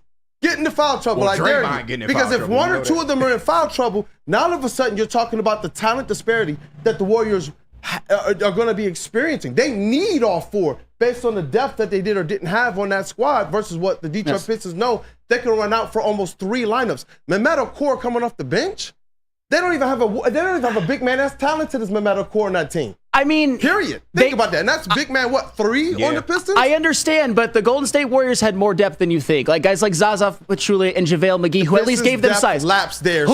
Sean Livingston, David West. Okay, it's not a conversation. It's not a conversation. I'll take Eldon Campbell over every big man they had on their roster. Get the out Eldon Campbell. Uncle Eldon. Eldon Campbell. Shout out to Uncle Eldon. Tell me you're a slappy without being a slappy. Giving credit to Eldon Campbell. Because I say Eldon Campbell, now all of a sudden it makes me a slappy. Now all of a sudden, the Detroit Pistons of 04 are not what they shown to be. They're great. My point is that the 2017 Warriors, to me, are the greatest team in NBA history. I'll give you an example for a team that I'm a slappy for. I love the 2023 Michigan Wolverines football team more than anybody on this planet. They're not beating the 2001 Miami Hurricanes, the greatest team in college football history. Yeah. It's just the way you're talking. Do you really think that Steph, KD, and Clay are all getting locked up? You're acting like they're going to get locked up. I didn't say locked up. That's what you've said. That's basically what you said. When That's impossible. What did I say? Force them into the worst percentage shots on the court. That's what I stated. With hand checking allowed, oh, yes, I like what Rip and Chauncey are going to bring. And then, oh, hey, deal with Lindsey and Mike James, too. I do like that. I like Tayshaun Prince being able to say, you know what? I can defend you from a distance because my arms are like 7 feet long. I like Rasheed Wallace as a guy who can guard out on the perimeter and in the paint. I mean, Ben Wallace, do we really have to talk about it? Corliss Williamson, Mehmet Okur coming off of the bench. I'm sorry, there's so much more to this Detroit Pistons team than we're talking about. What I'm saying is this Pistons team was one that was designed to force the team they're playing into their worst shots taken, into their worst game plan. No one else is beating us, and if you really are that deal, KD, Steph Curry, you're gonna have to literally dot our eyes from the logo because we're not doing anything. It wouldn't be from the logo. Come on, they're going to be able to get open from time to time. This is Steph. This is Steph, Clay, and KD. And who are they defending? Because who's guarding Rasheed Wallace? Hey, Draymond Green was Defensive Player of the Year that year. Who's guarding Rasheed Wallace? Klay Thompson. Who's guarding Rasheed Wallace? Klay Thompson. Don't give me a Draymond. Who's guarding Rasheed Wallace? You think Draymond couldn't guard Rasheed? Are you kidding me? Are you kidding me? Hell no. He'll be in foul trouble. Who's guarding him? Nobody. Rasheed Wallace. 7 foot Rasheed Wallace who can shoot over everybody, including Shaq. And you're sitting here talking to me about Draymond Green. So somebody is going to guard, who is not going to guard Rasheed Wallace, but a Piston is going to guard Kevin Durant. They're going to shut him down. But those are the only guys that are going to go up. You know what? Give them each 30 points. Y'all got 90 to our 100. Let's rock. And another thing that a lot of people don't want to mention, because you talk about hand checking. Who's guarding Rip? Would it make it more difficult? Nobody's guarding Chauncey. Klay Thompson was a pretty damn good defender back in the day. He's not defending Rip ain't defending Klay Thompson. Scorer and field goal percentage guy in Detroit Pistons history. They're not guarding Rip. I'm sorry. Well, nobody's guarding Klay. Fighting through? Nobody's guarding Klay either. You're acting like people are guarding Klay? Their defense wasn't. People forget how great Klay Thompson was and how well their offense read. Steve Kerr's system, the free flowing, and another thing, the Pistons back in the day. And this is where we talk about hand checking. Would it make things more difficult on a guy like Steph Curry who didn't have the size? Sure. Would it make things a little more difficult on a guy like Kevin Durant who was thin? Sure. The Pistons back in the day, 3-point shooting was not even a little bit of the part of their game. They made 4 threes a game in the regular season, 4 threes a game in the playoffs. The only one who could really shoot threes was Chauncey Billups. And 3 is greater than 2. And KD, Steph, and Klay, one of them is going to go off in every single game, no matter how great the defense is. And this isn't a disrespect to the 04 Pistons. I think the 2017 Warriors are the greatest team in NBA history, and I've thought so since the day they won the title. And I just think that the all-time team buster is the 2004 Detroit Pistons, and we saw it over and over and over again. When you try and talk about, well, they did this and struggled this way against this team and struggled this way against this team. No, they beat all these teams on the way to a championship run. That's what they did. And they played to a level where they could slow the game down in a way that the Warriors they're not even going to know what hit them. And they played that so efficiently that each possession becomes super valued. You can't miss when you're playing against 2004 Pistons because, I'm sorry, they're going to out-rebound you. They're going to get more steals than you. They're going to be more physical than you. You're going to have to play perfect. If there's a team that you're going to have to. You're going to have to. With the level of defense we saw them play from a historic level, nobody's been better than what we saw that team defensively. Nobody. But that's an undeniable fact. Now, we're talking about one of the greatest teams we believe in, the Warriors. I don't believe that it's just a situation where you're just walking in, you're walking all over this team, and you're just taking their lunch money, because that's not the way that Ben Wallace is built. I know you don't want to give him that, but I'm sorry, that's not the way that he's built. It's the reason why his peers have said, and why the outside world has said what you won't say. This man belongs in there. When I remember, because I'm not going to rewrite history, Ben Wallace was the one, from everybody from Shaq to the greats who were outside the game, who said he's one of the few people they've ever seen be able to change and control the flow of the game from the defensive side just as well as an offensive player. I'm not going to take what these greats are saying and what their careers actually showed them to be and act as if, no, they're not the greats that I know them to be. They are going to match up quite well against this squad, and they got a lot of different advantages that people want to just try and take and diminish, but they matter in the game of basketball. You can talk about three-point shooting. Miss it and you're not getting no rebounds. I'm sorry. But we're going to probably lead them in field goal and free throw percentage, free throw attempts as well. But and I get it. The 04 Pistons are unlike any defense that Warriors team has ever seen. But you can reverse that role and say the 2017 Warriors were eons above any offense that was playing in the NBA at that time. It's about eras. It's about whose rules would kind of win the day. Era of weaker defense, though. Like, people are not instinctually as good defensively of an era as they were during that era. In that era, everyone was playing defense in the 04 Pistons era. Everybody you met in the playoffs, you knew it's going to be a defensive nightmare, especially in that Eastern Conference. You're talking about an era today where people are playing a lot more zone. Sit down and watch the game and actually look from like more of a scout standpoint. You'll see people are weak defensively. People don't know how to defend. They're all sitting in zone and they're getting lost and they're turning their heads and all of this type of stuff. We're talking about strap up, lace up, 48 minutes. It's man to man and I'm in your jersey and I know every principle. And then if you just so happen to get past me, I got Wallace and brothers who can help you out. That to me is a completely different thing than what these Warriors today are playing against with teams who are zoning up, playing 3-2 zone against shooters. That's stupid, but that's what they did. Because they're saying, well, we can't defend Steph Curry 101. We can't defend KD 101. You would never hear the Pistons say that because you know what they did? Hey, Kobe and Shaq, we're defending you one-on-one. That was the secret to their sauce. And then where we need the help side, we will. Nobody else is getting anything. 68 points in the finals game, 88 points in the finals game to the great and powerful 2004 Lakers. But the 04 Lakers aren't the 17 Warriors. There's a snowball's chance in hell that they get maybe 20 more points than them. 68, they can get 88. The 2017 Warriors are not being held to 68 in a finals game or even 88 in my opinion. I just think that the way that they were ran was different than the 04 Lakers. And for somebody who said Kobe and Shaq on their last legs, I meant as a duo because they literally were, because they broke up after the finals. I think people are sleeping on the 2017 Warriors. And I know it's almost impossible to say that and people get defensive over their championship teams, as they should. We all saw the 04 Pistons and we all love them. It's just that their offense is like nothing that the 04 Pistons would have ever seen that even existed back then. And their defense wasn't too shabby either. You can't say that Draymond Green couldn't defend or that Andre Iguodala, who did a pretty good job against LeBron in 2015, can't defend, or even like old David West. Who is he defending, though? That's what I'm saying. Who is Iguodala? He's chasing around Rip because then that's no defense at all. He can do a good job on LeBron, but he can't defend Rip. Who is he going to defend in terms of how they play their defense? LeBron James went to an ISO motion and put his back to the basket. That's going to favor the actual defense that Andre Iguodala wants to play. Not having to run around screen after screen after screen, getting elbowed by Ben and Rasheed, getting elbowed by Mehmet Okur and Eldon Campbell all game, every play. You know that you're getting screened before they even pass the ball in. Rip is running off screens. That's what I'm saying. When we sit down and talk about the actual game plan, that's the game plan that's going to happen. It's not just, hey, Rip, just stand in one place, get the ball, and then put your back to Andre Iguodala and try and back him down. Yeah, that's going to favor Andre Iguodala all day long. But when you're talking about running Rip through 15 screens, and if you slip just once, he's dotting your eye to the tune of the greatest playoff scorer in Detroit Pistons history, in an organization that also includes Isaiah Thomas and Joe Dumars as guards, and Vinnie Johnson and others. Come on. We can downplay this. We can downplay all we want. I'm not downplaying anything. I think you're disrespecting like Klay Thompson for his ability to go off the ball and knock down threes. I think here's what you are, Kool-Aid, and this is not an insult. You're an old head. You're an old head disguised as a 37-year-old man. Hey, in terms of your mentality. I brought my Steph Curry shoes, man. You're an old head. I brought my Steph Curry shoes for this argument because I was locked in. I got a friend because I was not just an old man who was outside the game of basketball, bro. I've been in basketball and been in the culture of it.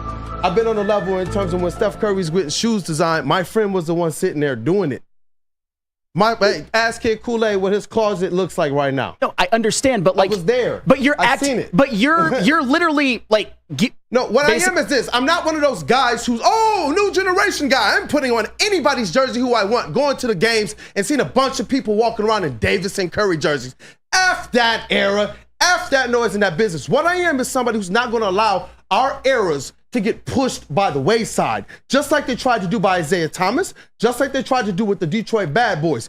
This and me, my platform is always going to stand and make sure if you've done what it needs and what it takes to actually be defended, I'm going to do that because you gave us exactly what we need. That 2004 Pistons team did everything that we needed to be able to prop them up the exact same way I'm propping them up. I'm not propping up any other era of time. I'm not propping up next year's team or the years after that. It's specifically that team because they deserved it. And they proved it in a way that during that time, if we're not going to rewrite history, everybody said the same things that people are saying right now. They stand absolutely no chance. They're a mismatch. They can't defend anybody. This is completely different offense than they're used to. They came out the East, and then out of a sudden, the Pistons happened, and everybody came up with nothing but excuses. That's all I ever hear when people talk about the 2004 Pistons and what they've done to other teams. It's just some type of excuse as to why they're not as great as they actually were. And so for me, it ain't got nothing to do about being an old head. It got everything to do with making sure you ain't gonna forget this work because old man strength still got game too. And you know what? The 04 Pistons should never be forgotten. And I understand you wanting to keep their legacy alive. And I don't take any pleasure in this. Like I said, it takes a team like the 2017 Warriors to make me think that they would beat the 04 Pistons. And I don't think they would sweep them, by the way, either. So for all of you who think every game would be a blowout or that they would, go 4-1 or that they'd have the type of dominance like that playoff run where they went 16-1 in the playoffs, which is amazing, by the way. I don't think that. It's just, I don't vibe with the whole, oh, these guys are soft. Oh, they play in these free-flowing offenses. And once they go into the Pistons, they would just shrivel like warm lettuce. I don't buy that. When you're as talented as Steph, KD, and Clay are, when you've got some like defensive guys like Iguodala and Draymond, and even some like size like Zaza and JaVale. It's only the same 6 guys that he can continue Zaza to name, and JaVale. and that's You know what? It's the same 6 Sean guys. Livingston. And after that, it's what? The Sisters of the Poor. You know what? I don't value Mike James, Eldon Campbell, Lindsey Hunter as much as you do either. As much as you do, if you want. Kobe did. Okay, are you saying Payton definitely was did. Lindsey Hunter more important to the Pistons than Zaza Pachulia was to the Warriors? I reject that completely. Or JaVale McGee, I reject that completely. Or like Sean Livingston or Ian Clark or Iguodala or something like that. that was void of any type of size, then I gotta say that Zaza and JaVale played a very, very integral role, but it was still so minimal. They would have done better if Mehmet Okur was there. How much do either one of those guys even play? Okur's better than they are. Yeah. Okur's better than they are. And he was coming off the bench. But, shooting threes. KD, Steph, and Clay are better than the Pistons' high-end talent, and the Pistons didn't shoot threes. They just did. That's why it's the era's conversation. It's just so hard to compare teams. Yeah, it is. It's hard to compare teams, yeah. And I don't want to disrespect the 2017 Warriors. I do believe it'll be a tough series. I don't want to disrespect the 04 Pistons either. You're just so disrespectful. Look at him make up. Sam, I love you, bro. Love you, bro. That was fun. We blew through that break, and I appreciate you guys for letting us argue it out. Great. Nah, get your shit off. It feels good to talk about a winning Detroit Pistons team. Yeah, it does. For real. Yeah, it does. Oh my was 20 gosh, years it ago. does. It does. So, like to be able to parse the basketball conversation, I'm sitting here like, you know what? Fucking At least 20 years. in this era of fans that want to wear other teams' jerseys, it's like, man, I hope they get some good Pistons basketball. Yeah. I really do. Yeah. Good luck with that. Man, I do. All right. Let me tell you about Les Stanford. All right. What happens when you run a great business for over 50 years? You expand and offer more products to more people. This is exactly what Les Stanford did by adding Les Stanford Buick GMC. The same great service that customers have come to know and trust on Woodward Avenue, just south of 9 Mile. Check out Les Stanford in Dearborn today at lesstanford.com. Les Stanford Chevrolet. Together, let's drive. Hi, my diamonds. It's Crystal with an X. You want to get hot and perfect like me? Here's my super easy routine. Drink at least a gallon of water before you wake up. Attach a weight to everything in your house. Sell your car and just sprint everywhere. Scream when you exhale. Don't follow Crystal with an X. Do your own thing at Planet Fitness with tons of equipment and free fitness training in our clean and spacious clubs. Join now for just $10 a month and cancel anytime. Love Woodward Sports? Love wearing clothes? Then you should be wearing Woodward Sports clothes. Check out our full line of merch at woodwardsports.com. Just click on Shop. We have all your favorite designs, like Dan Campbell kneecaps, Woodward Golf, and of course, our own logoed out merchandise. Men, women, infants, kids all love Woodward Sports. Impress your friends. Impress your boss. Impress your dog. Buy Woodward Sports merch today. Stop searching for a vehicle and start finding one. Les Stanford Chevrolet Cadillac makes it easy. We harness the power of multiple dealerships and own the biggest selection of GM brands in the area to get you the car you need. With the Les Stanford Group, you'll have access to 4 different dealerships, providing you with more makes, more models, and more choices. We're connected to more than 1,000 vehicles, and with so many high-quality CPO vehicles available, you'll find new car quality at pre-owned prices. You can start and end your search at lesstanford.com today. Hey, shout out to you guys for being tapped in with Wake Up Woodward Monday through Friday, 8 a.m. to 10 a.m. with the whole entire Woo crew. We appreciate you guys greatly.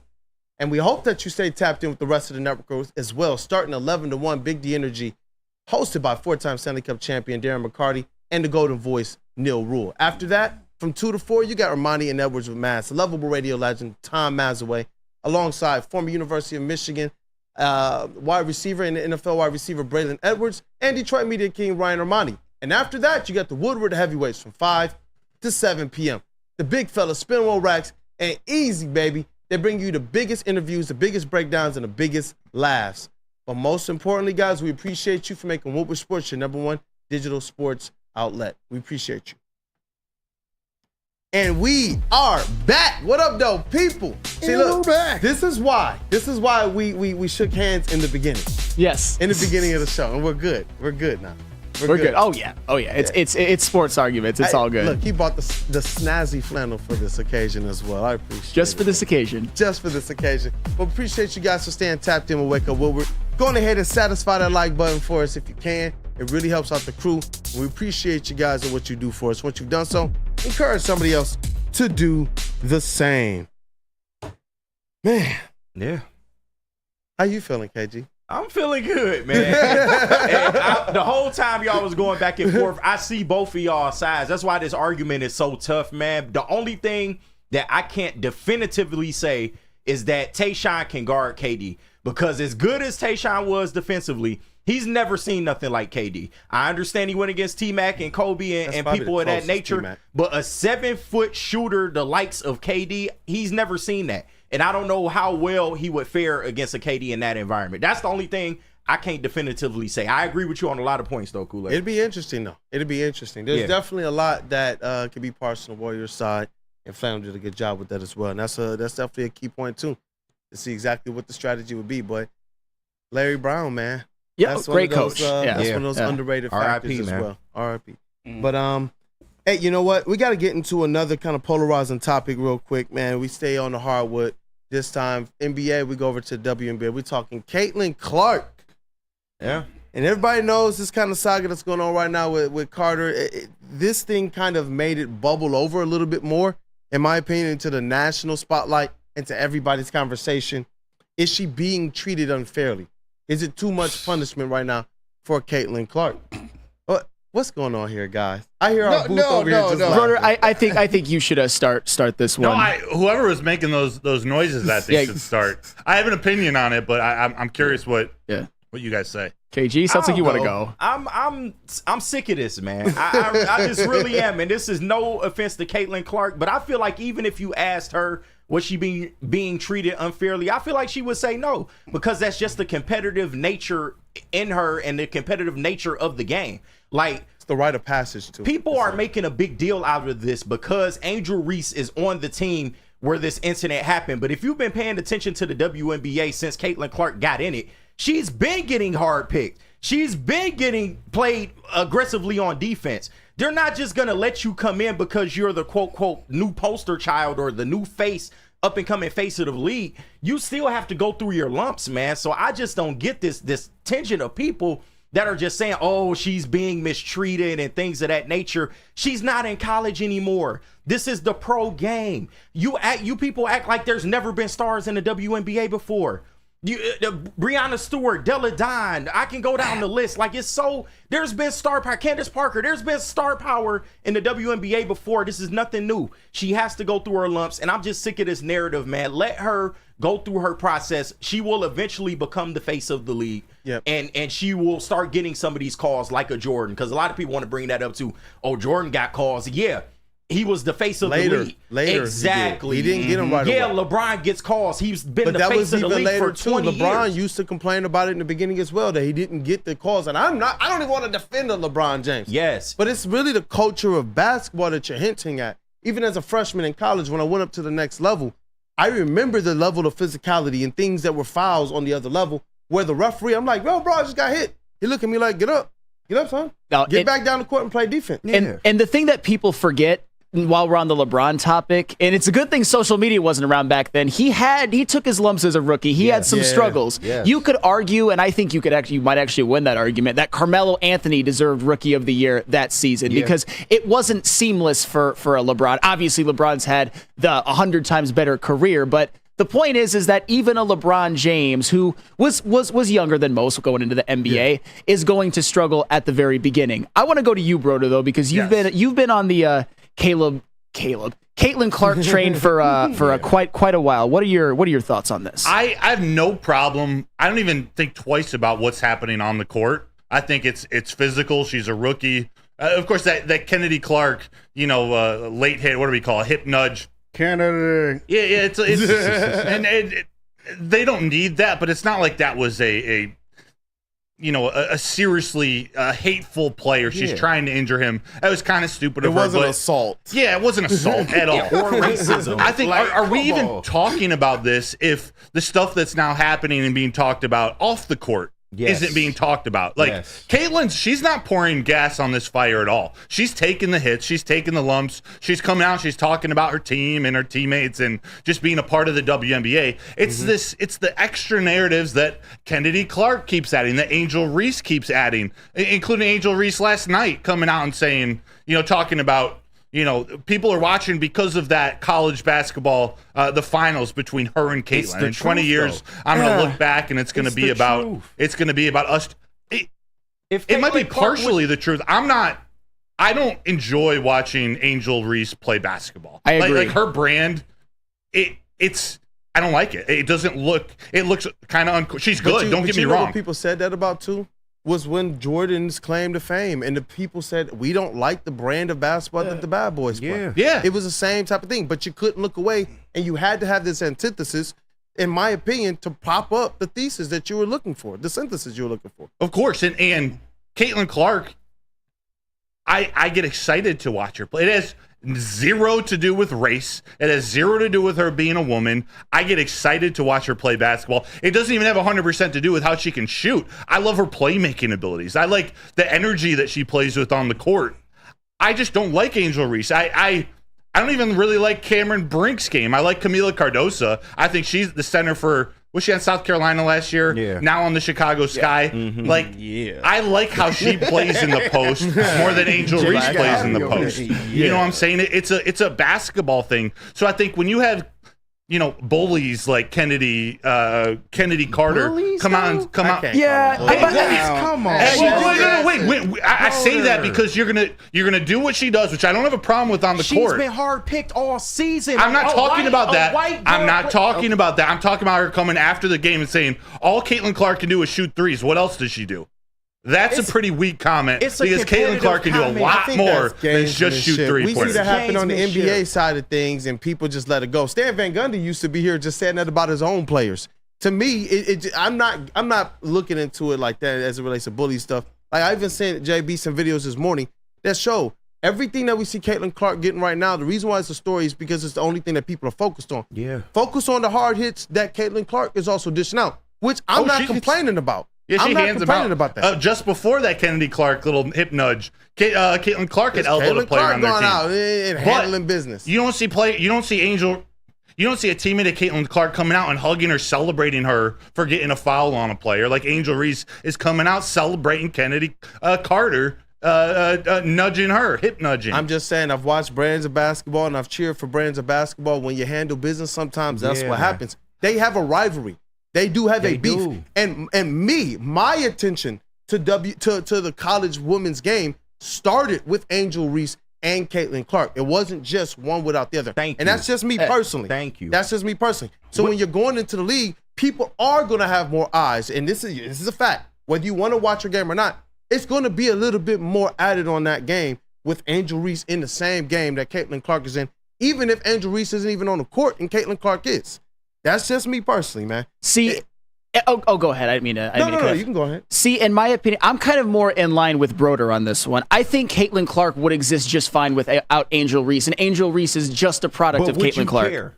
But would you care? If it wasn't for that rivalry with Angel Reese in that game, the popularity wouldn't be as big as it is today. If she was just dominating everybody, you wouldn't care.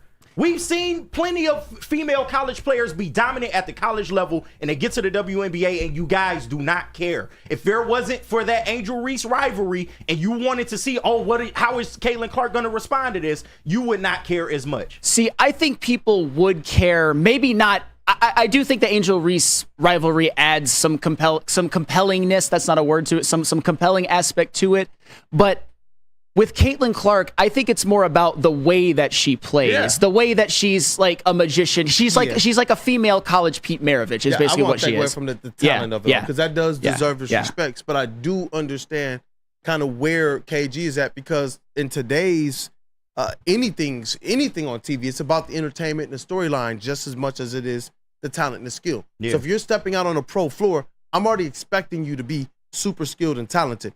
After that, it's about what narrative is there that drives this thing. You look at people who won't even watch the most talented league on the face of the planet if there's not a storyline, if there's no entertainment. People aren't showing up to watch a losing product.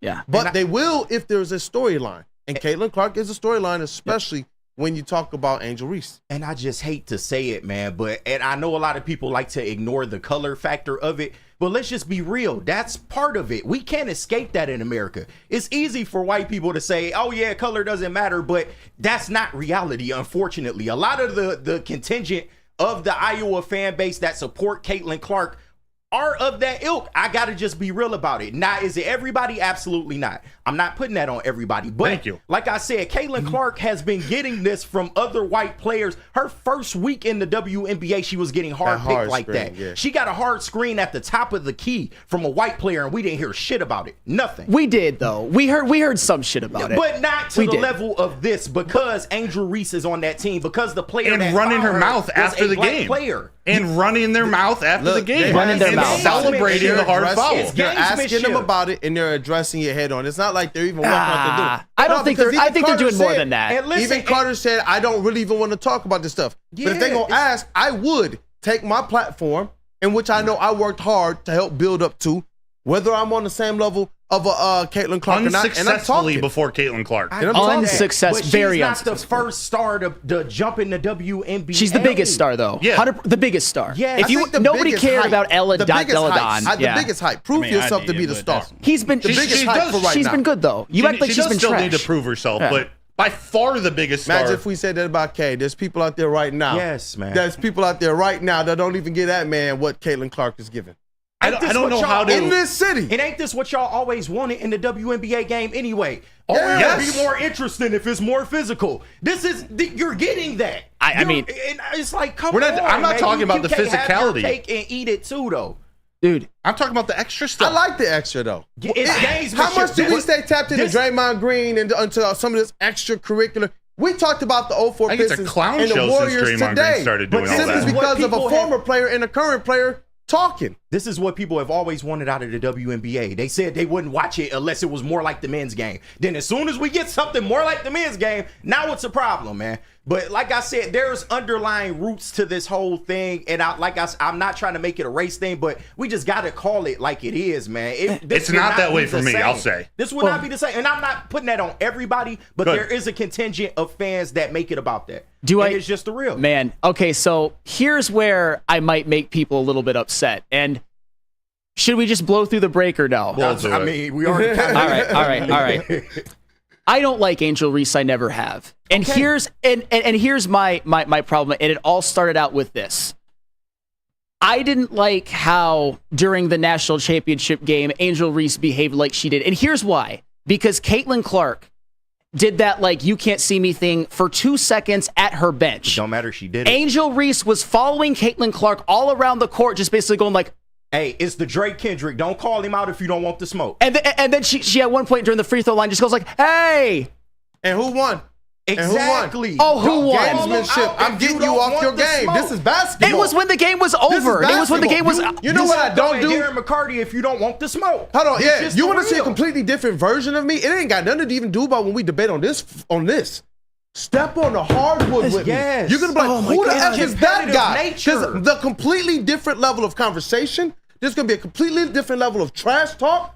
And you better step up, because you know why? Because I'm trying to take everything from you for these 48 minutes that we're recording. I'm getting you off your trying game to rip completely. your throat out. You're the face of the league. You this and you that. I'm trying to rip your throat out Yeah, as the it's lesser completely competitor. different, Like, let me like make my point a little bit more clear. It wasn't the exact same thing. It wasn't. Caitlin Clark didn't go at Angel Reese by doing this. She did it in another game at her own bench. Angel Reese, when the game was already decided, was following Caitlin Clark all around the court, taunting her. You never see we've that. seen that. in No, you plenty don't. of Not stuff. like that. We've seen Lance Stevenson blowing LeBron's face at the free throw line. Like, what are we talking about? Lance is a clown. Y'all act Lance like isn't- she slapped her or choked the girl or something. That's it was a competitive move in a competitive game. That wasn't competitive in a competitive game. The game was already decided. And yes, Lance Stevenson is an absolute clown. Then why is she doing the "you can't see me" if she's losing? Why are you doing that? It was in the other if game. You don't want the smoke. It was in the other game where she was doing it. But if Caitlin you Clark didn't do don't that in the game. If you don't want to get that back, then why did you do it in the first place? You got to expect that to come back to you. It was heat of the moment. It was 2 seconds. It wasn't at anybody. Oh, Angel but if it's Reese followed her Angel Reese, around the it's a court. problem. If it's Angel Reese, it's a problem. No, it's not about that. Now I'm racist, right? I'm not saying that. Not saying that at all. I'm with you. Angel Reese is an attention hog. She is. She's Angel she's a Reese. talented basketball player. She's really not, though. She's got great size and can rebound and put the ball back. Caitlin Clark is an actual talent. I'm not going to diss her. So let's just make She's new a pro. rules I'm for not dissing her Caitlin Clark. skills like Caitlin that. Clark, the Thank you, queen of Iowa. Let's just make new rules for her in the WNBA. Can't nobody touch her. We Can't never nobody said breathe that. on her. Like, it's two extremes. There is a middle ground. This is competitive nature to me. Like, I just don't understand. And you know We'll what? disagree to I never disagree. even talked about that. I don't necessarily. I did have a problem with what Kennedy Carter did. Just basically say, "Hey, bitch," and then check her. That's what she did. But Caitlin Clark has done the same stuff. Not like that. Not going out of her way to just go check someone. She walked up to a girl and just went two hands. It was in the heat of the play. She was trying to play defense. Kennedy Carter was just no play going on. turned They were around and was like, taking the ball "Hey, bitch!" out. Boom. They were taking the ball out. It was the same Oh, my exact God. thing. Man. She just walked up to her, two-hand shove. All right, fine. All I'm saying is Look at that that. here. All I'm saying is that No, we can defend it all we want, but it's right there. Receipts. That's what I like to bring to the table.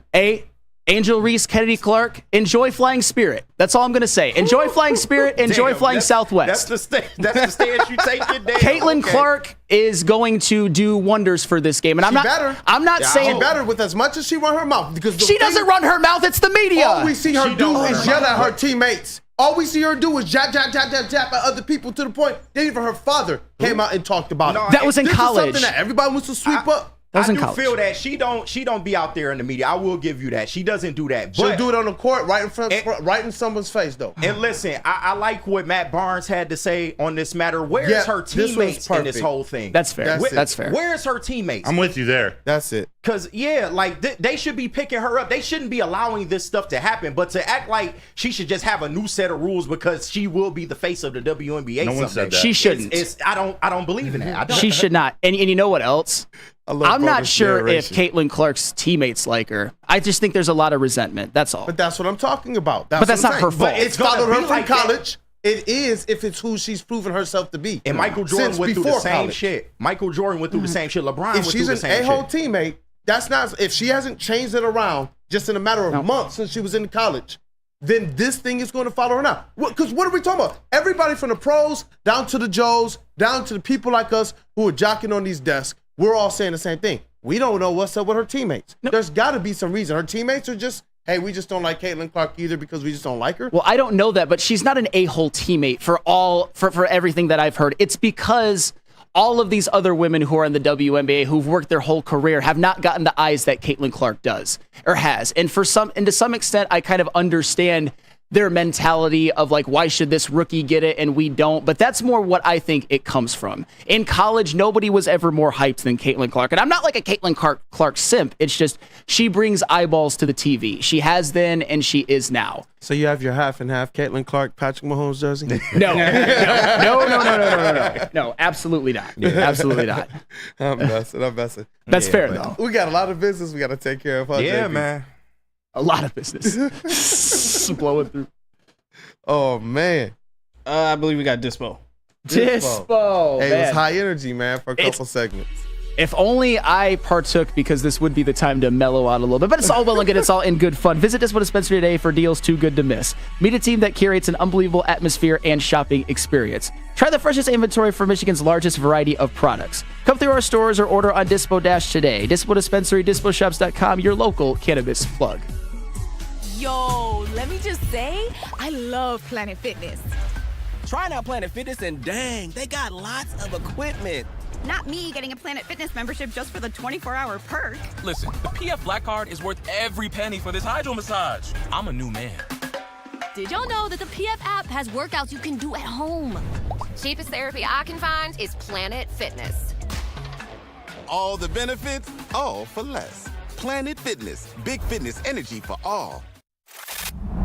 Love Woodward Sports? Love wearing clothes? Then you should be wearing Woodward Sports clothes. Check out our full line of merch at woodwardsports.com. Just click on shop. We have all your favorite designs, like Dan Campbell kneecaps, Woodward golf, and of course, our own logoed out merchandise. Men, women, infants, kids, all love Woodward Sports. Impress your friends. Impress your boss. Impress your dog. Buy Woodward Sports merch today.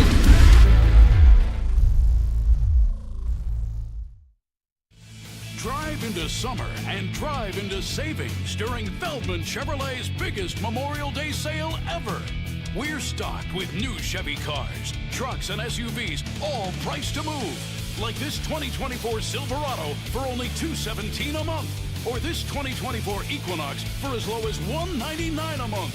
Find your freedom in a Feldman at the Memorial Day sale going on now at Feldman Chevrolet, Michigan's #1 Chevy dealer. We are the network for Detroit by Detroiters. Welcome to the Woodward Sports Network. A network for the city by the city. Woodward Sports is Detroit Sports. Soroki's Crispy Chicken and Pizza. They are taking over Michigan. Let me tell you right now, locations are popping up all over Metro Detroit, doubling the number of restaurants this year alone. Look, they are known for their quality hand-battered and hand-breaded chicken tenders, chicken sandwich, and a New York-style pizza. And you can't even forget about that Nashville hot pizza on the screen right there. Man, damn, I'm hungry right now. I know. Be sure to stop in and try one of their mega stations near you, or you can always order online at Sorokis.com. All right, look, we got to make some type of executive decisions here. Are we going overtime and accommodating what's trending and mailbag, or we're going to jump right into mailbag? It's up to y'all. I'm down. We did step on cool? JB a little bit. No, let's get cooking there. No, just hop in the mailbag. Let's satisfy everyone who satisfied the like button, you know, and answer some of these questions. All right, let's rock then. And you know what? Because you had some things to deal with at the beginning of the show, it's probably a good day to not that we ever want to skip what's trending. It's just it's a good day to rest up and restart this computer thing we got going over here. I promise you tomorrow it'll be a lot. That works out well actually. I didn't even think about that. I forgot you were dealing with some issues because of our technology that needs to be replaced. But before we go into mailbag, I gotta tell you about our mailbag sponsor, Feldman Automotive Group. Feldman Chevrolet, Detroit's #1 Chevy dealer. Since 1996, Feldman Automotive has been driven to provide a fast, convenient, and first-class car buying experience called the Feldman Advantage. With 18 locations, there's a Feldman dealership in your backyard. Visit feldmanauto.com to find the location nearest you. Catch Woodward Sports Network live, I believe, next Wednesday from Feldman. That is the confirmation that I got. And if you guys want to go to the best dealership, they helped me out, Flannel Sam, and they helped Matt Broder out too. So go to Feldman Chevrolet today. You know what? I might have to go there, man. I'm looking for a 3-row Chevy Traverse. I saw a fire one. It was so cold. It was a blue and black kit. I was like, you know what? That would look dope for Lion season. You know what, Kool-Aid? If you do want to get a new car, and I know you know this as a father of 4, more of a grown-up than I am, use your connections. You know what I mean? Feldman, definitely will. I was, when my car broke down, I was in a panic. I didn't know anybody. I'm like, oh my God, what am I going to do? And then I'm like, Ryan Poulter from Feldman. What the heck? Yeah, I definitely will do that. I'll probably Yeah. wind up checking into one of these Wednesdays, man. Fair. Drive away with a new car. Let's go. Let's rock. Mailbag question. What's your favorite WNBA moment? Ooh. It is our I don't Wake have Up one. Woodward. When the Mailbag Detroit segment Shock presented won by the Feldman. championship 3 times. There we When go. Lisa Leslie There we dunked. go. Lisa Leslie dunk. That was huge. That was dope. I Cheryl remember that. Swoops when she break the scoring record. I used to love the WNBA. Yeah. Suck it. I was tapped in. Oh, speaking I was of tapped mailbag from Big Con 51, how many Chicago Sky games have you guys tuned into? Well, Candace Parker, Parts her of last one. year, I did watch towards the end of the year. I like Candace Parker. Yeah. How do you Skylar not? Diggins. How do you not? Can I dig Candace in? Parker. Very, very fine basketball player. Very fine. How about this? To put a little fun, put a little bow on this conversation, Ed O'Neill had a funny question. Mailbag. Here's a question for them. If both Reese and Clark were NFL players, which one would be on the Lions? Actually, now that I think about it, that could actually go a couple of wrong directions. They're both dogs, though. Yeah. They're both dogs to me, though. That's the thing. Like, I'm not a Caitlin Clark hater. I actually like the fire she's bringing to the game. I like the talent she's bringing to the game. I think both of them will be Dan Campbell girls, women. Yeah. God, you know what? I think it's Caitlin Clark. You know why? Because I'm getting a little bit too much CJGJ from Angel Reese. And all points back. I'm just saying. Oh, that's right. I'm just saying. At least it's on brand. I will say it is on brand for you, Sam. So, but we still love you, though. We love you too, KG. Real quick, I don't mean to hijack the segment, Yeah, but yeah. Chef was waiting through the whole Caitlin Clark fiasco that's we got right. into. Oh, I Do forgot y'all Chef. want to take Chef real quick? Of course. Yeah, yeah. Get your Come from mailbag questions Australia? in, All right, people. Chef, if you still on all the way from across the world, you on Wake Up Woodward, bro. Chef. What up, though? Can y'all hear me? What up, Yeah, though? what up, though? I just want to start off by saying, I don't curse, but this was a situation where I wish I did, because I would tell Flannel Sam, bro, you got knocked the ass out, bro. I mean, Kool-Aid roasted you, man. Oh, my God.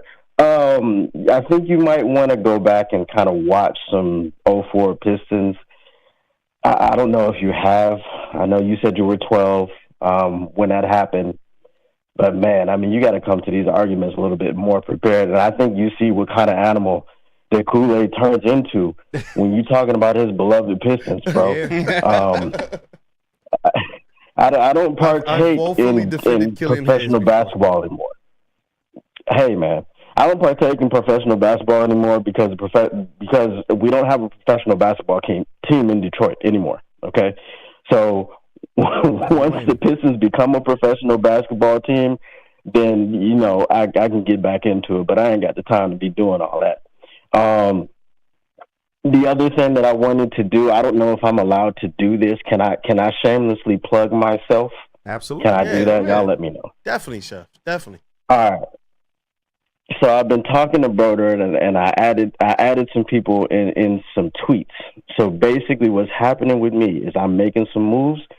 I'm going to be part of the Rocked On Podcast Network, and I'm going to be starting a new podcast called the All Grit Pod.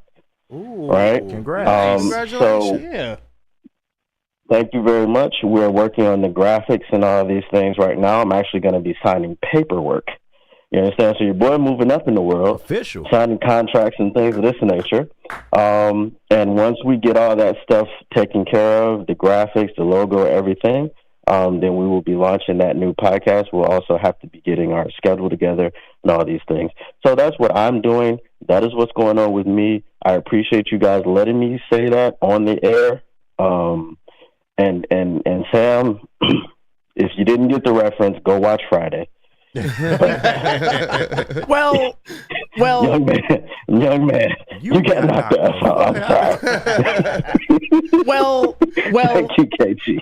I got Well, Thank you, Chef. Chef, if it was up to me, I would have cut you off before you could plug your podcast. I would have. You can stay in Australia. You can stay in Australia. Sam, The hateration. Sam, Yo, Sam, I know you would have because when you see me, you see Jamo. And it's just this hatred just blows up in your face.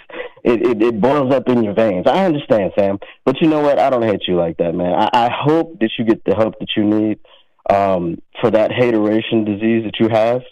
I hope that you see the doctors and whoever else that you need, because I mean, Sam, every time, I don't really value this guy as much as everybody else. I don't value AI like everyone else does. I don't value Tracy McGrady. I don't value, like, it's just like, if it's not LeBron or KD or like someone like super duper major, it's just like the hate just wells up, and I don't know where it comes from, man. I don't. But like I said, I don't want to hijack the segment too much longer. Y'all got mailbag to get to. Appreciate y'all. Appreciate you rocking with me. I rock with y'all. Flannel, maybe you can come on the new pod as a guest and explain your hateration. I don't know, but it is what it is. Y'all have a great day, and I will see y'all later. Bro, but I might not be prepared enough to go on your podcast, right? I might not be prepared. Come on, bro. You know what? Chef, man. It's all well and good. Like, if you think Kool-Aid won that argument, that's fine. That's all well and good. But, I felt it was pretty even. You don't prepare as hard as I do, Chef. Nobody in this room, I'm not trying to like disrespect my guys. Nobody at this network prepares at like harder than I do. Some as hard, but not harder than I do. So that's all I'm gonna say. That was a clown call, if you ask me. But that's all right. This is a democracy. Shout out, Chef. And while we talking about people that's not prepared, RF, don't let the door hit you where the good Lord split you. I've never said OJ was innocent. I know you're mad about the Caitlin Clark conversation. But he in the chat talking crazy, man. Talking about some, can you believe we got to deal with this? Kick rocks, man. Hey, we appreciate your patronage. I never said OJ was innocent. I don't know where that came from, but that was out of left field.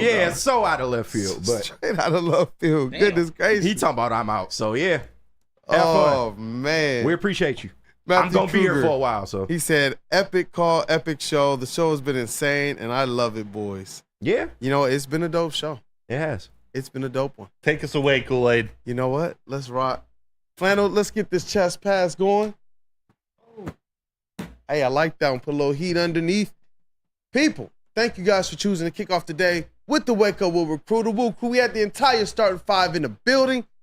And shout out to Justin as well. He tapped in for a few seconds. I know that they're doing some things today for the network. But I need you guys to make sure you tap in with the rest of the shows today. Big D Energy, Money Networks with Maz, as well as Woodward Heavyweights. And stay tapped in with our social media. They have giveaways there, breakdowns, breaking news, and everything else. So make sure you're tapped in. TikTok, X, Instagram, YouTube. Need you guys to be following. And Facebook as well. But let's get this thing broken down. For the vet of the squad, Mr. Flannel Sam Reynolds. Shout out to you, man. You brought the heat today. I did my best. It's all well and good. Hey, have a great day, everyone except Chef. Let's go. I think we got a new budding rivalry going on.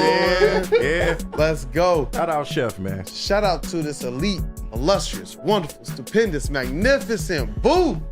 In the sound booth, we got Detroit's #1 draft pick, Rookie of the Year, working on that MVP. Yes, sir. Mr. KG, a.k.a. Black Hollywood. Yes, sir. Great conversation today. Love my team, man. I love y'all, man. And let's keep this shit rolling, man. Let's keep it rolling. Hey, shout out to Woodward Sports' MVP in the Diddy booth. That is JBSMOOOOOV. Yo, great show today. A lot of fire, man. I didn't know if I was going to have to hop out this booth and step in between you guys, but like, yo, calm down, chill. I'll have some what's trending stuff tomorrow for you guys. I promise. Thank you. Hey, but great job as always. And as I always tell you guys, man, Sam is one of those guys I actually trust to get passionate about as it relates to the sports debate. Yes, sir. Hey, dope job. Thank you guys also for satisfying that like button. We definitely zoomed past that goal. Smash that like button on the way out if you haven't. Shout out to our credentialed Tigers and Lions reporter and writer. That's Matthew Broder. Does a great job outlining these shows for us to do as well, man. Thank you, brother. Let's go. Another Tigers dub tonight. Let's go. Mandatory mini camp starts today too. This is the time where it's the spring. We're heading into summer, but stuff is coming. It is time. It is time. It is time. And it's your boy Brandon Dan, aka Detroit Kool-Aid, your credentialed Detroit Pistons beat reporter and writer. We Appreciate you guys for tapping in with Wake Up Woodward and for supporting the Woo crew. Have a great day, you guys. Make sure you tap back in tomorrow with us. Let's go.